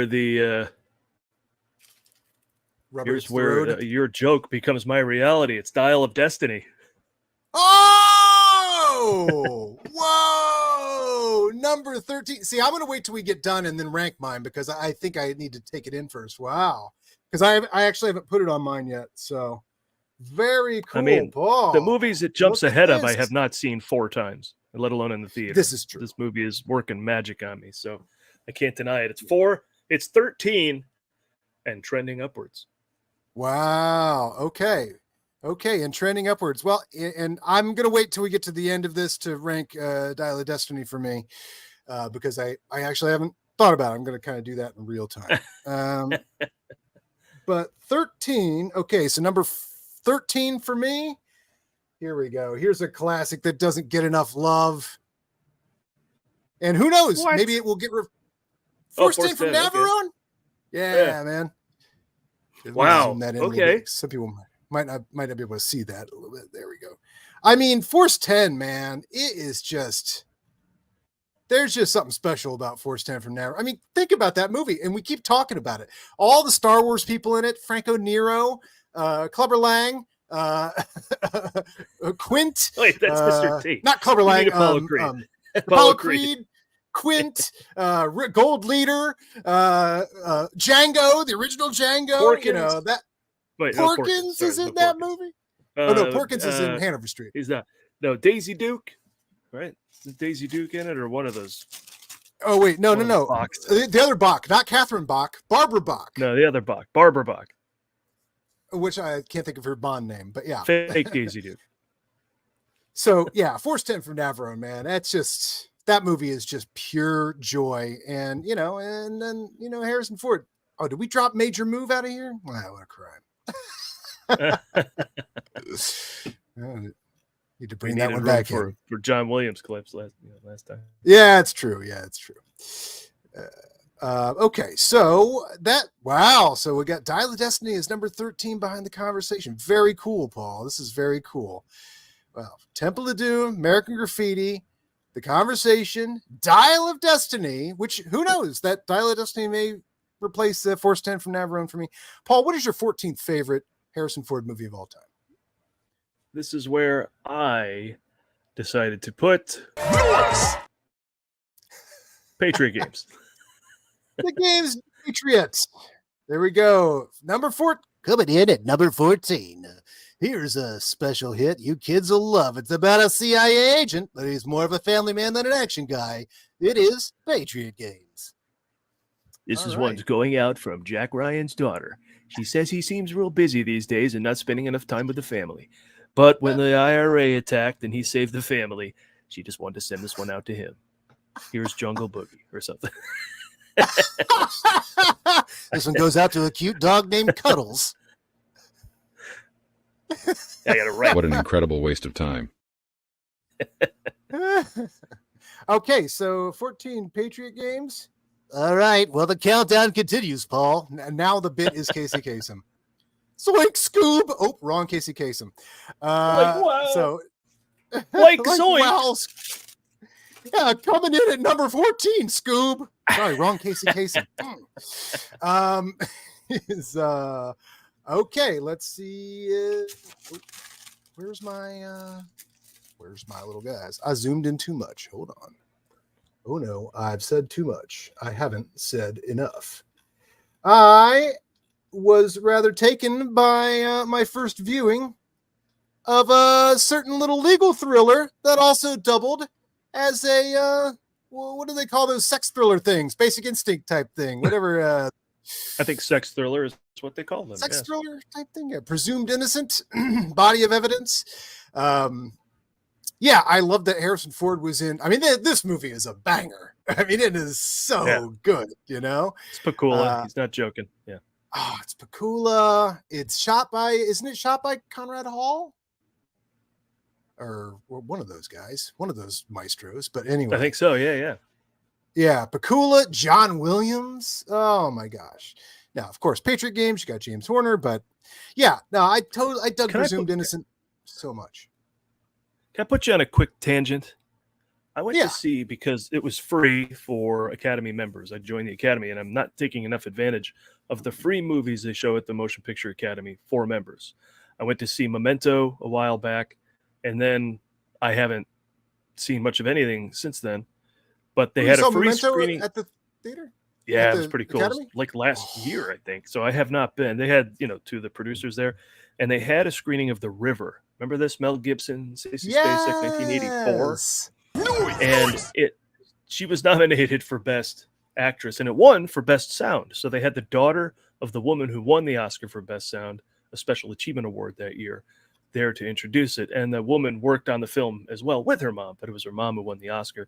And they talked all about the film ahead of time when we saw it. And it's okay. It's not the best of the we're going to lose our farm 80s genre. Like Places in the Heart is probably the best, but there was Country, Cross Creek, all these other movies, a lot like it. But I was unaware the score for The River is John Williams. Is it? Yeah. Wow. And it's a very interesting John Williams score because despite the fact that he's busting his ass on something like Temple of Doom at the same year. Same year. This is it's not a particularly amazing score in terms of its memorability, but he employs different things here, like a lot of guitar, which is interesting. Okay. But then at one point when Dad's coming home and they're all going to rush through the cornfield to meet him, boy, he whips him with the string stuff that Williams to do best, and it is something. Boy, it was great. But I was unaware that he did the score. I was like, oh, let's check it out. So. For all that I know about John Williams, there are so many that I keep forgetting that he did. That is one I may have never known that. That is cool. I'm going to pull a clip here. We're going to watch a little. William. That is also an album by Springsteen. Oh, The River. Yeah. Hungry Heart. Well, okay, so this movie, my parents had a tradition, when it become Oscar time, the child would not get to choose the movie they were going to see. Instead, the adults would choose the movie, and my parents did choose The River, and I did have to go see The River, which was a bit grim for what was it, 10 maybe? What year is this, 84? Yep. 84, so maybe I was like 12. Although, there's a lot of misery. Doesn't she get her hand caught in something and has to like sit and bleed in a field for hours? Yeah, until she can coax a bull to run into the cart and knock it so she can wiggle her hand loose. But yeah, it's caught in the gears of a cart. Yeah. Oh, I mean that was a lot of It's the people who just live next to the river that floods every year. And I was sitting there trying to feel sorry for them. But after a while, I'm like, oh, I know we should be like, your pride in where you live is amazing, but maybe you shouldn't live there. It just, it rains and then it floods, and it rains and it floods. And the one guy says, maybe we should flood the whole thing, build the dam. Wants to buy their money. Scott Glenn, an early Scott Glenn. I mean, just before Silverado, but still anything before Silverado, I'm always surprised to see a young Scott Glenn. Right. Yeah. So, but anyway, it was an okay movie. But watching Mel, of course, is always great. Yeah. Oh yeah. Well, that's the thing. I mean, I think I was kind of freshly into Mel. Mel was like Mad Max was out. I mean, Road Warrior was out. Mad Max had been out, but we wouldn't see that until after Road Warrior was here. So he was kind of a topic, and people were talking about Year of Living Dangerously already come out, right? So I think that's the nomination. It was 83, I think. Yeah. So, and I was an Oscars watcher. Yeah. So I was an Oscar watcher. I knew all that sort of stuff. So I did know who both these people were. I think I was familiar with who Carrie was. I knew she was Carrie. I don't think I'd seen it yet, but that sort of thing. So, but the amazing thing was for a movie that is 100% for adults, and is a lot of about misery and all that sort of stuff. I kind of dug it. Like at the end of the whole thing, I was fairly bored a lot of times because it's not made for kids. But I remember coming out of it at the end going, I actually kind of really liked the drama, because the basic drama of like when the river floods at the end, that's like a 25-minute sequence or something, right? Isn't there like a giant flood thing at the beginning and the end? Yeah. And the end. They're all pretty. Yeah. They're all. I mean, it's pretty amazing photography too, because they have a river and you see it flood into their farm, and they got to take sandbags and the bulldozers and kind of just build a wall of earth next to it, and they're really doing it. I mean, there's it feels like there's a river flooding into their land, and so I don't know how you fake all that. And then there were long shots of like flooded farms. I'm like, did the filmmakers go, yes, farms got flooded, grab the camera? These people Right. are miserable, but we got a great shot. Let's go. You know. Yeah, it was Mark Rydell who made On Golden Pond. It was okay. It's a little, yeah, it's a little stuck in the 80s, but it's pretty good. Not as good as Places in the Heart, which was better. Oh, okay. That I've never seen. But here's a little music from The River. I'm just interested because, yeah, I very well may have not known that John Williams did the music for this movie until right now. I didn't until like the.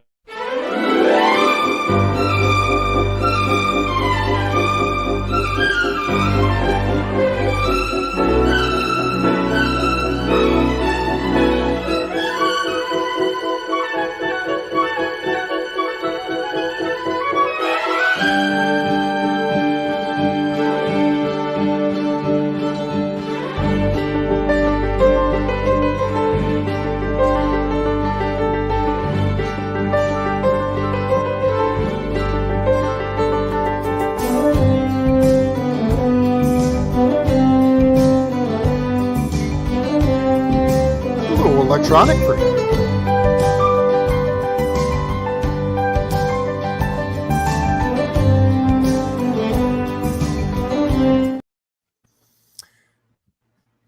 And there's your river break. Okay, back to ranking. Oh wait, let me hold on a second. Where's the damn ranking screen? Oh, there it is. Okay. Hey, that's The River. Hold on. Remove. Need a second? Should we play a commercial? Go to commercial. Paul, play some music for while I find the presentation here. Sure thing, Dave. Yeah. Sure thing, Dave. 急ごう待ってよハリソンあえお風呂屋さん Get in locker Come on この味がビール切れ味醍醐味キリンラガービール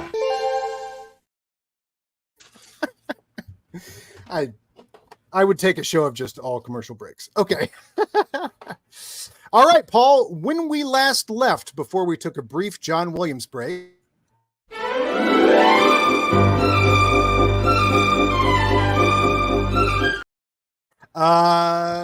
Paul had just ranked Patriot Games his 14th favorite Harrison Ford movie of all time, right below Dial of Destiny, which I have not ranked yet, and I'm going to wait till the end.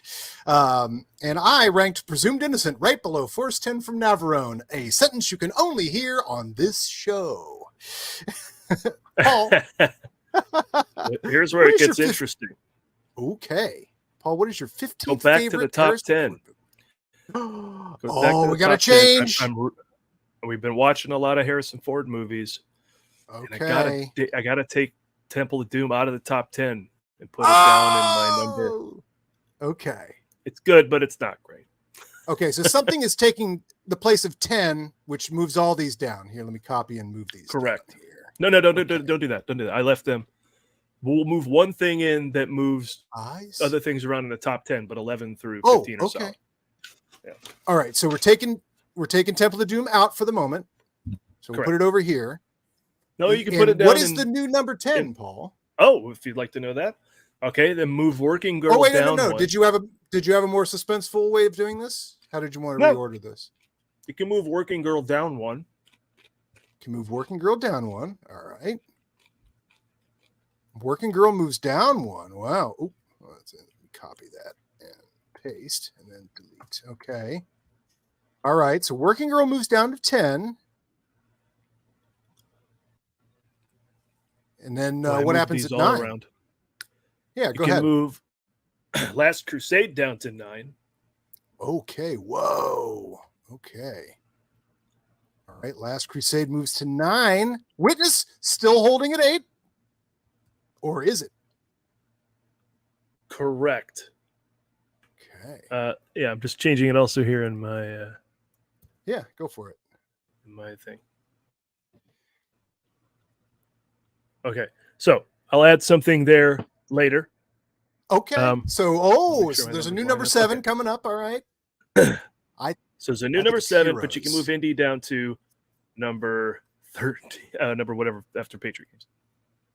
Oh wow! It took big drop. Took a bit of a stumble. Yeah. Whoa! Indiana Jones, the Temple of Doom, and hey, it could be recency bias as well. I understand maybe it's coming down from me as well, but quite a drop. Indiana Jones, folks, for those of you following along, for placing any money on this, Indiana Jones, for those of you just tuning into the show, Indiana Jones, the Temple of Doom, has fallen from number 10 on Paul's all-time rankings all the way down to 15, right below Patriot Games, which got a hell of a rewatch. Flipping through the dial and came across our show. This is what's happening on our show. This is what's happening. I'm eating chips, and we're ranking. All right, Adam. And occasionally there's a fair question here. Sorry. How would you guys rank your ranking segments? I would say this is the best. I would say this is the best one we've ever done. Paul, I don't know if you've watched the one I did with, is it Movie Hero Network? Some of these names I'll confuse. Oh, well, this is better than all of those. Well, I don't know if you saw the one where we were putting like Baby's Day Out up against like Hollywood Vice and shit. Right. That was the most insane matchups I've ever seen. When he wants to rank all the films of 1990 or something, yeah, he's not going to leave one out. You're just going to spend 2 hours saying these are all crap. Now let's get to the good stuff. So we have 128 movies. We have 64 on this side of the column and 64 on this side. And 3 hours later, you're like, right, that's the first 64. Now let's go to the other column. You're like, oh my God, I felt like we just got through the whole thing. They're fun, but it's an I say it's an endurance sport on that show, which is funny. Yes. Twist my arm to talk movies. I'll gladly do it. But boy, I know, right? Exactly. You got to bring a port. I meant to pull clips.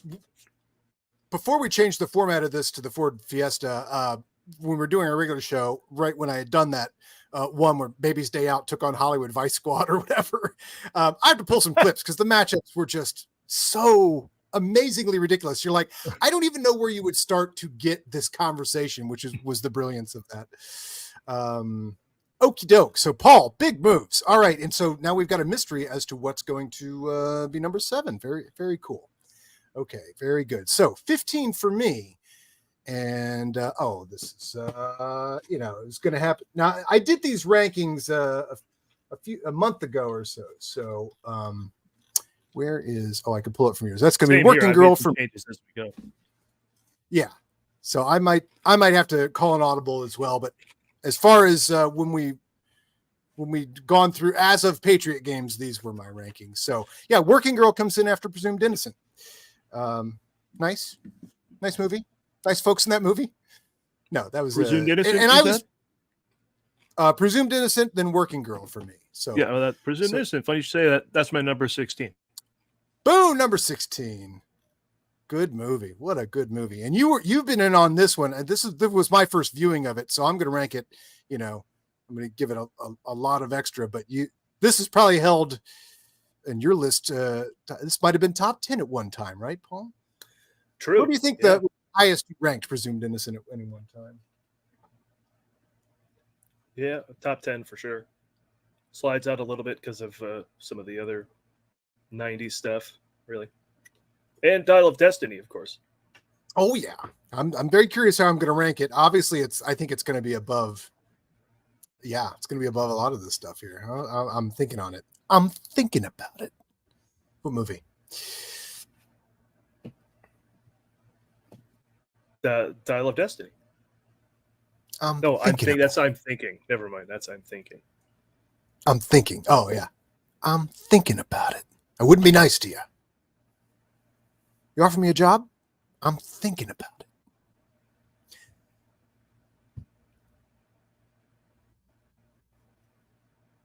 Chat knows. I don't even have to ask him. Is this your number 16? Oh, it's my turn. No, it's not my number 16. Oh, okay. Hold on. And by the way, these are through the movies we have watched for the show. So obviously Force Awakens is going to, I was quoting, was Force Awakens. But no, my number 16, another adult movie I saw as a kid that I really enjoyed. What a good adult movie. Mosquito Coast. God, what a performance. Incredible. That's just, what a work of art that movie is, huh? Mosquito Coast? That's how Peter Weir ran. Damn. Ran hard. Paul, what is your 17th favorite Harrison Ford movie of all time? It has the. I hope someone tuned in right there. It has the best poster, perhaps, on this whole board. frantic because you didn't pick the regular poster. You picked your favorite poster for because Frantic. I'm obsessed with this Frantic poster, which I absolutely must get for both of us in frame and blow up. I mean, look at this thing here. Let's zoom in a little bit just for the really one of the great alt posters of all time. Frantic, baby. Frantic. Well, Paul, matchy. Boom, baby. That is also nice. my 17th favorite Harrison Ford movie of all time. What a great rewatch that was, huh? God. Roman Polanski. That guy can direct. And other things. But as I say, let's focus on the director. More than one person made that movie. So true. Yeah. You can't hate a movie because of one person's involvement in it because more than one person makes a movie. You can say fuck Louis C.K. because he wrote and spoke all that shit on stage. So, if you don't like him, you don't like any of that shit. But, You remember when The Beaver came out and it starred Mel Gibson and he was going through all his troubles and we were doing our live comedy show at the time at the Second City. So we didn't, because The Beaver was about a guy and his beaver puppet. We did an Avenue Q song about how Mel Gibson is racist, but it doesn't make Lethal Weapon bad. It doesn't make Braveheart bad. He is, but it doesn't make the movies bad. So I was talking about that today, actually on the tour. I gave a tour at 10 o'clock today. Yeah. And a couple in a group in from Canada. And they were asking the same thing. They're like, how many of these? They wanted to know like who was a jerk and like I have any sort of insight as to who's a jerk and who's nice on sets. I mean, I can say like everybody loves Tom Hanks. Everybody seems to enjoy Sandra Bullock, and Keanu Reeves is like the nicest guy in the world. Who's a jerk? I mean, I've heard stories about Bruce Willis. I mean, I don't know. But Will Smith, I said, Ike Barinholtz said Will Smith was the nicest guy he's ever met. Like the stuff that when you hear, did he tell you anything from like Suicide Squad? Like that, just the stuff he would do, bend over backwards to be so completely nice to everybody and give. Like I've heard Will Smith is the nicest guy on earth from people on Suicide Squad. But yeah, but they asked me, and I said, "Look, you don't screw with the Oscars." I actually, that's the problem, I'm actually so shallow about movies. I was like, you can do your racist and sexist rants, Mel, but don't screw with the Oscars. Don't screw with the Oscars. That's the last straw for me. I'm done with Will Smith. Doesn't mean King Richard's bad. No. Doesn't mean that Pursuit of a Happiness. lot of people made. That's because a lot of people made King Richard. So you can't hate King Richard because a lot of people made King Richard. You don't want to put what he did on the shoulders of those two little actresses or two little girls or, the producers, directors, Oh, those girls were amazing. Yeah, but I don't want to see anything new from Will. I mean, will I watch the next Bad Boys? It's probably the smartest thing he could do to build goodwill again is to make another film in the franchise that's already liked. But no one cared about his last movie, that Emancipation on Apple TV Plus. No one cared. I'd be curious to see if he can recoup the chip. But he's clearly, as nice as he was, it feels like a Scientology nice. Like he has this feverish rage inside. I mean, he certainly does because he's been cuckolded by his wife 1,000 times, apparently. And she goes on TV and talks about it. Yeah, he's going to take it out on somebody. It just picked the weirdest place to do a rage slap and a profanity-laced, tirade. It's like, dude, you've lost it and you lost me. Sorry. We've talked about this a bunch. Anyway. But also, I actually feel bad for the guy because if you've, and everybody has, if you've ever done something where you immediately regret it, or you immediately say, oh, I let myself, I shouldn't have said that, or, oh, I let my emotions get the best of me. He had that moment. He just had it at the biggest moment in his career, at the biggest audience he'll ever have. So it's just like, it was just blowing it in a, he couldn't handle the success. He'd worked his entire career. So I felt bad for him for that. Because I was like, oh, he sat down and regretted the shit out of that moment. Like he's like, oh my God, I can't believe I did that. Oh my God. And now he's got to get up and accept his Oscar. I should get behind that. Sorry, what was that? You broke up. I can't get behind that though, just because he won an Oscar and he had every chance in that speech to say it. He didn't. He just gave a speech like regular, cried and talked about how, like people are the speech difficult. Boy, before I give the speech, can I just apologize to Chris Rock? I mean, he didn't do anything human. The guy is like just a weirdo, man. And I can't. Yeah, it's a weirdo. Yeah. Yeah, and Hollywood people are weirdos. I mean, everyone applauding for him. Yeah, they were like super weird. Yeah. Well, but it's weird. It's just like the rest of the show went as the rest of the show would have, including his acceptance of the award and the speech he gave and how everyone applauded because, yes, he took his whole career to get here. And yes, that was the best performance. And yes, he deserved it. And this is what we do. But he also punched Chris Rock earlier in the evening. You just forgot. Yeah. It's crazy. Yeah. And that was what was so weird, too, is because there's this predestined Oscars. You go, oh, this is the year so-and-so is getting it or whatever, you know? And so everybody knew he was getting the Oscar that night. And you're like, as soon as he slapped him, you're like, and now he has to get up and accept that Oscar. We knew that an hour from now, he's got to sit there for an hour and then get his Oscar, which we all know he's getting. Oh my God. Ooh. But it is pressure on a level that, I don't know. That's, yeah. And then having family pressure. Anyway, whatever. Fuck that guy. Anyway, my number 18 is Mosquito Coast. So. Mosquito Coast. That's the point. That's the point.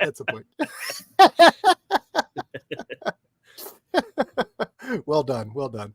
Okay, 18. Mosquito Coast. What is my 18? Oh, mine would be. Wait a second. Where is? Oh, hold on. I got to go find a poster here. Has this one not been ranked yet? Let's see. Oh no, it has. Wait a second. Oh no, I went. Hold on. Mosquito Coast Frantic. Oh, I got you. Okay. Now this is a weird one. No, this hasn't been ranked yet. But this one, who knows how this one's going to stay in or out of this here. Ooh, do I not have the poster? I think you just deleted one we haven't ranked yet. I thought I saw you do it, and I was going to say something, but I was like, That's okay. Hold on a second here. I have all of mine right here in a folder in a computer that has been searching slower and slower. So it is here. Here it is. Okay. Oh no, that's not the real poster. Hold on. Oh, hold on. All right. You know what I think needs to happen here? I'm gonna set this up with a clip, and then I will put the my non-preferred poster here, but it's the one I have. So my number. Let's see, what number are we up to here? my number, whatever number we're on. My number 18 movie of all time, and I found this while I was searching for the poster.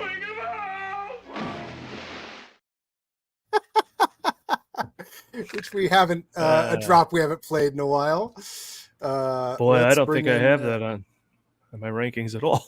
Oops. Well, this is not the right poster, but well, you're gonna have to rank it now. Now wait, how am I? Well, obviously, Dial of Destiny is gonna go above that, but for now, I hate that poster. I had a really nice poster somewhere here.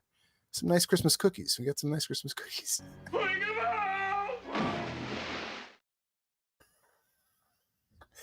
One of the great Harrison Ford clips of all time. Where's the real poster? Oh, well, that's good enough. Well, we should wrap up anyway and just leave it wherever we are because we're coming up on 2 hours of it. Coming up on 20. I know we started late, but let's rank 2 more. Let's go through 20. All right. After Mosquito Coast, I go Force 10 from Navarone. All right, then Force 10 from Navarone. One of the highest ranked of the 70s. Phase 1. Not talked about enough ones. Yeah. Yeah. I think you do it. You do this as well. You rank it higher than Frisco and Hanover and Shiloh and whatever else. Yeah. Oh man, Heroes. It's so nice. What a nice movie. Okay, and which brings me down to, oh wow, I've got a pretty recent one that's falling below some other ones here. There's one that's definitely I think it's missing from both of ours. But here, my next one will be, I am going with more American Graffiti.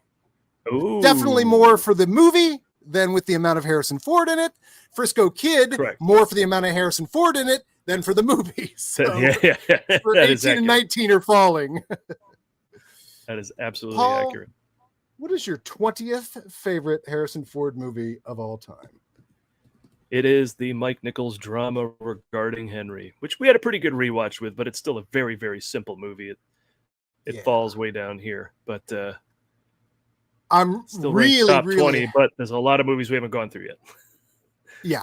See if this it is stays. true. They probably won't even stay there, but well, that's what's interesting is because at first I looked at mine and I said, oh, wait a second. Did I forget regarding Henry? No, regarding Henry is below the movie I'm about to round out our top 20 with, which I think you will find a little bit surprising, Paul. I kind of dig Getting Straight.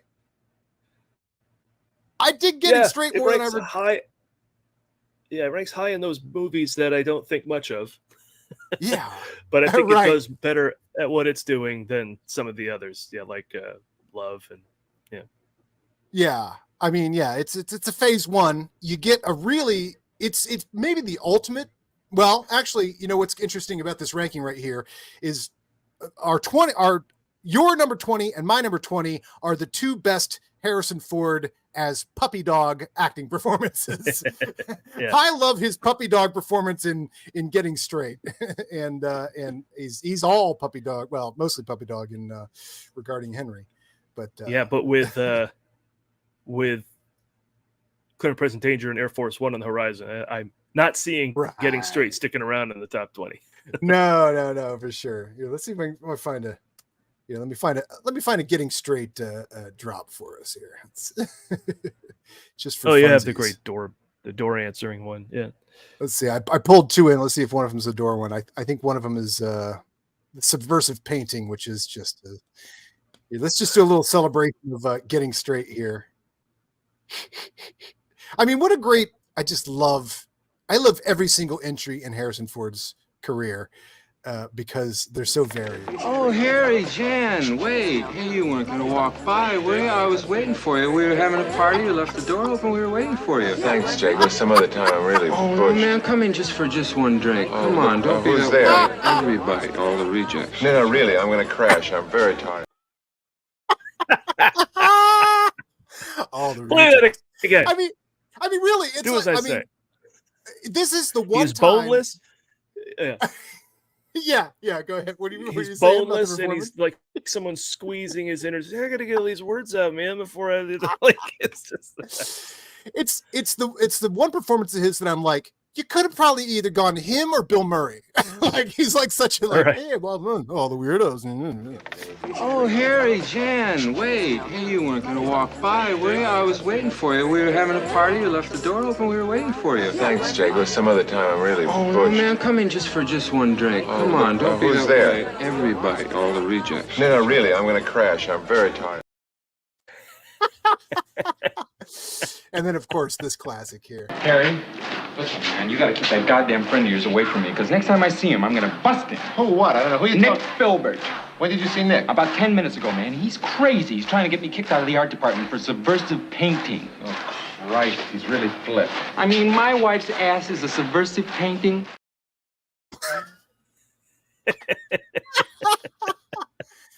Great.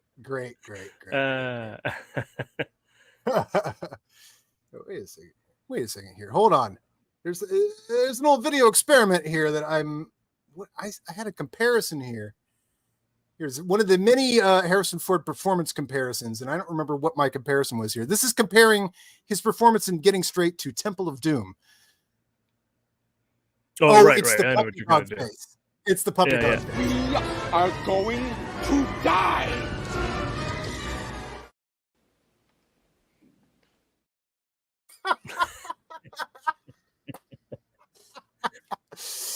The point here, folks, is that Harrison Ford is a wealth for these two movie reviewers here. All right, let me get these lesser things out of here, and we'll finish up our top 20. We'll read them off, Paul. Get this out of here for God's sakes. Okay. Oh, there's that. I could leave mystery as to what number 7 is, or fill that in now. Oh, There is a mystery. You're right, Paul. What do you think is the what could have jumped up to number 7? And you know what? I Something may need to even make it go higher. Scroll up for a sec. Oh, I may have boy. to have it even higher. This is yeah, interesting. I This may have is to have it even interesting. higher because I've said this is Ford's best non-franchise movie. So I don't know if it can be below Blade Runner when I talk about The Fugitive. The Fugitive is amazing. The Fugitive. Yeah, I may drop Okay. Blade Runner down to 7 and put The Fugitive above it. What's wrong with The Fugitive? Like 0. Nothing. Zero. The multiple No. cuts of Blade Runner can be annoying, as great as that movie is. So I don't think there's anything wrong with The Fugitive. So I think I got to Paul, put that in number. It's going to number Paul, 6. I 100% agree. The Fugitive is an all-timer. It's just never going to be beaten by. The only reason it's not on my list yet is I'm kind of going in order, and I will do a little more of this tossing around sort of stuff. In fact, I haven't ranked The Fugitive, so it may have already busted one of these guys out of because why don't I place The Fugitive here as well? Because it's such an all-timer. It is Star Wars, Indiana Jones, The Fugitive. It's right there, right? It feels like a franchise film that is not. Where would I put The Fugitive? Well, here we go. Here's how I do this, Paul. I go, do I like The Fugitive better than Getting Straight? Yes, I do. Do I like it better than Frisco Kid? Yes, I do. Are I you like just it going to better keep than. moving each one down then? Or I'll just move them down in bulk in a second here, but let me see. Oh, I didn't know Okay, you I could like do it better that. than The Conversation. I like it better than Apocalypse Now. I like it better than Blade Runner. Paul, I think it's my number 7 movie of all time is The Fugitive. Let me move all these down. I think you had to do what I did and go, I like it better than Blade Runner. Yeah. All right. So then we go like that. Paul. Boom. That feels good right there. That feels so good to me right there. Now, what is knocking mine? Oh, I put the 2 indies up here, kind of knocked mine down a little bit. And I think once we get this whole thing in here, I could go for a little rearranging. I probably have to think about some of these. However, in the time since we've done our last show, I've watched both Temple of Doom and Last Crusade. I keep watching these movies all the time. I've got the toys around me, so many toys. So many Just toys. sitting there with shirtless Harrison Ford, boxing the short round. And short round. Indy, I love you. Okay, so let's count them off. Let's count them off. Let's count them down. This is Casey Kasem, Scoob. Sorry, it's the wrong Casey Kasem. It's Casey. Batman. This is the top. Oh no, that's the wrong Casey Kasem too. Okay, Like wow, like Raiders Raiders number 1. Number 2, Star Wars. Number 3, The Empire Strikes Back. And then I'll just start reading mine here, Paul, and you read yours. Number 4, Indiana Jones and the Last Crusade. Nope, it's Return of the Jedi. Number 5, Apocalypse Now. Oh, hold on a second here. I have to put I was going to put that up a while ago. There we go. All right. Yeah. Now people are not confused. We'll unrank them Finally and rank them again, like the boxing. Number 5, Indiana Jones, and the number 5 Harrison Ford movie of all time, Indiana Jones and the Temple of Doom. And the number 6 Harrison Ford movie of all time, The Fugitive. Nope, sorry, Paul. It's Return of the Jedi. And the number 7 Harrison Ford movie of all time, The Fugitive. Oh, that was number 6, Adam. But the number 7 movie of all time is Blade Runner. Some minor disagreements because I think the number 8 movie of Harrison Ford movie of all time is Blade Runner. But Paul, you may disagree. Oh, yeah, I do, because number 8 is Witness. It is Witness. But the number 9 Harrison Ford movie of all time, you might disagree with me, Paul. I think it's Apocalypse Now. Oh, yes, I already mentioned Apocalypse Now. So I put in the 9 slot, Last Crusade. But where would you rank The Conversation? I would say it's my number 10 Harrison Ford movie of all time. I can't argue with that. But I put Working Girl there because I quote it more. That's a good reason to. It's a good reason to. Well, you certainly can't beat the fact that.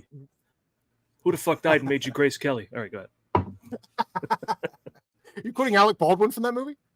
Of course. Best line. That's a great one. Love died and made you Grace Kelly. We got Witness at number 11. That's a hell of a movie. You know what else I'd is, Paul? I'd like to introduce American Graffiti into the proceedings at number 11. Number 11, American Graffiti, pretty good movie. Does not supersede the Patriot Games for me, certainly on the most recent watch. That movie is great, but Harrison Ford was in a more grown-up movie back in 74. The Conversation, that is my number 12. And my number Francis 13. Ford Coppola. And my 13. I welcome to the rankings. The great, trending upward, Indiana Jones and the Dial of Destiny. I've mentioned it before, but I've seen it 4 times. First time, better than Crystal Skull. Second time, man, everything's hitting. Third time, this is just fun. Fourth time to look for those Easter eggs and little details and touches, and there are a lot. If you're an indie fan, this movie delivers everything. All right, 13 for now. Paul, I think I have to rank Dial of Destiny before we get too much further down here. Or should I do it at the very end? We're not at the very end? We have 6 more movies to go. All right, Force Time for Navarone. Yeah, I would go with Patriot Games then for number 14. But I'm curious to see if it ranks way higher down or lower than Clear and Present Danger. We'll see. Temple of Doom slips down to 15. It does. Yeah. Presumed Innocent for me. We're almost I like that, there. but I put it at 16. Yeah.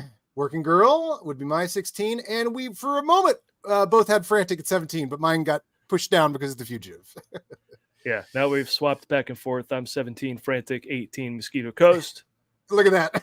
17 and 18. 17, Mosquito Coast, 18, Frantic. Twinsies. And then Force 10 from Navarone comes in at 19 for you, but Frisco Kid for me. Yeah, the better film of that year, in my opinion, was Force 10, and you agree as well, putting it higher than on your list. Yeah. But I couldn't make room for the Frisco Kid just yet, so I put Regarding Henry as number 20. It's true, pretty good, but not quite the role as he plays in Frisco Kid, where he's a real ass cowboy.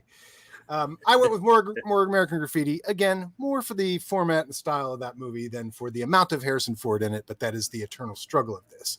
So, Paul, where do I put Dial of Destiny? And then we'll call this a show. Let me zoom back out here. And then we still have the all the phase 1s down here that we'll have to rank at some point as well. We got Hanover Street. We got Journey to Shiloh. I mean, that's pretty much always going to be our bottom 10, I'm sure. I think that's right. Only Force 10 rises up. Getting straight, just drop down out of the top 20. So I'm just going to remove it for now because it could be different later. Okay, Indiana Jones and the Dial of Destiny. Do I like it better than Force 10 from Navarone? I'd say I do. Better than Patriot Games? I'd say I do. Better than Conversations? Better than American Graffiti and Witness? That's where it gets tough. This is where it gets tough. This is a good... Man, maybe I'm not ready to rank it. Well, I've seen it 3 times. Yeah, you're right. No, it can't get up there. No, it, no. You know, I'm feeling a lot of competition here with Force 10. Do I like it better than Force 10? Maybe I do. That might be the perfect place to put it, actually. I think so. Yeah. Yeah, right there. I'm going to do it. 10. Yeah. Okay, which drops more American Graffiti out of my top 20, which makes sense. That really is it's such a phase 1 movie, even though I don't think it might technically be, but there we go, Paul. Boom. That feels good. Here we are. Here we rank, and then lo and behold, our show is longer than usual. That's just what ranking does to a show. You do these rankings, and they just go on forever. All right. And with that, well, we've unboxed, Paul. We reboxed. We unboxed. We did. We ranked, and we kept all of our viewers the entire time, pretty much. So thank you all for watching. They grew even when we reboxed. That's impressive. It was now we know. They should not. That's how to get that's how to get people in here, man. Look at reboxing, man. That's the new thing. Yeah. All right. Well, thank you all for watching this nonsense. That was fun, Paul. I'm glad we got to do that because that felt weird to only have our top 10 with all these movies we've been watching, you know. So, and then at some other time we can't think of what else to do. We'll do the bottom 30 because how many do we have left? We have 1, 2, 3, 4, 5, 6, 7 movies left. Yeah. Have we done? Are we up to how many movies? 28. Yeah. 20 was Witness. So we're up there, so roughly. Yeah. Yeah. Yeah. Clear and Present Danger is next, and I'm going out of town, so I don't know where we're going to see it. So we just have to may have another bullshit show next week. We'll see. I'll be out of town. I'll be out of town in a hotel. So. Or for the show entirely. Yeah. Was it Penn and Teller time? It is Penn and Teller time. Cool. Time for me to go hang out in another all right, place. we'll figure out what we're doing, but we appreciate everybody joining us for this nonsense today. We didn't know what it was going to be. Ended up being boxing, unboxing, a little add to cart, and rankings. Let's see. Hold on. That was listen. Reboxing, unboxing, and then ranking, and add to cart. So.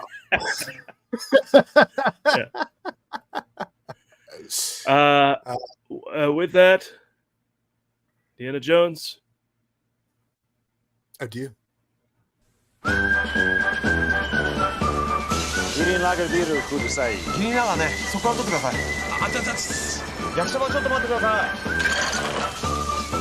栓抜き柱にあります。今行きます。グラスあっち。ミスタービールキリンラガービール。どうもこれサービス。1, 2, 3.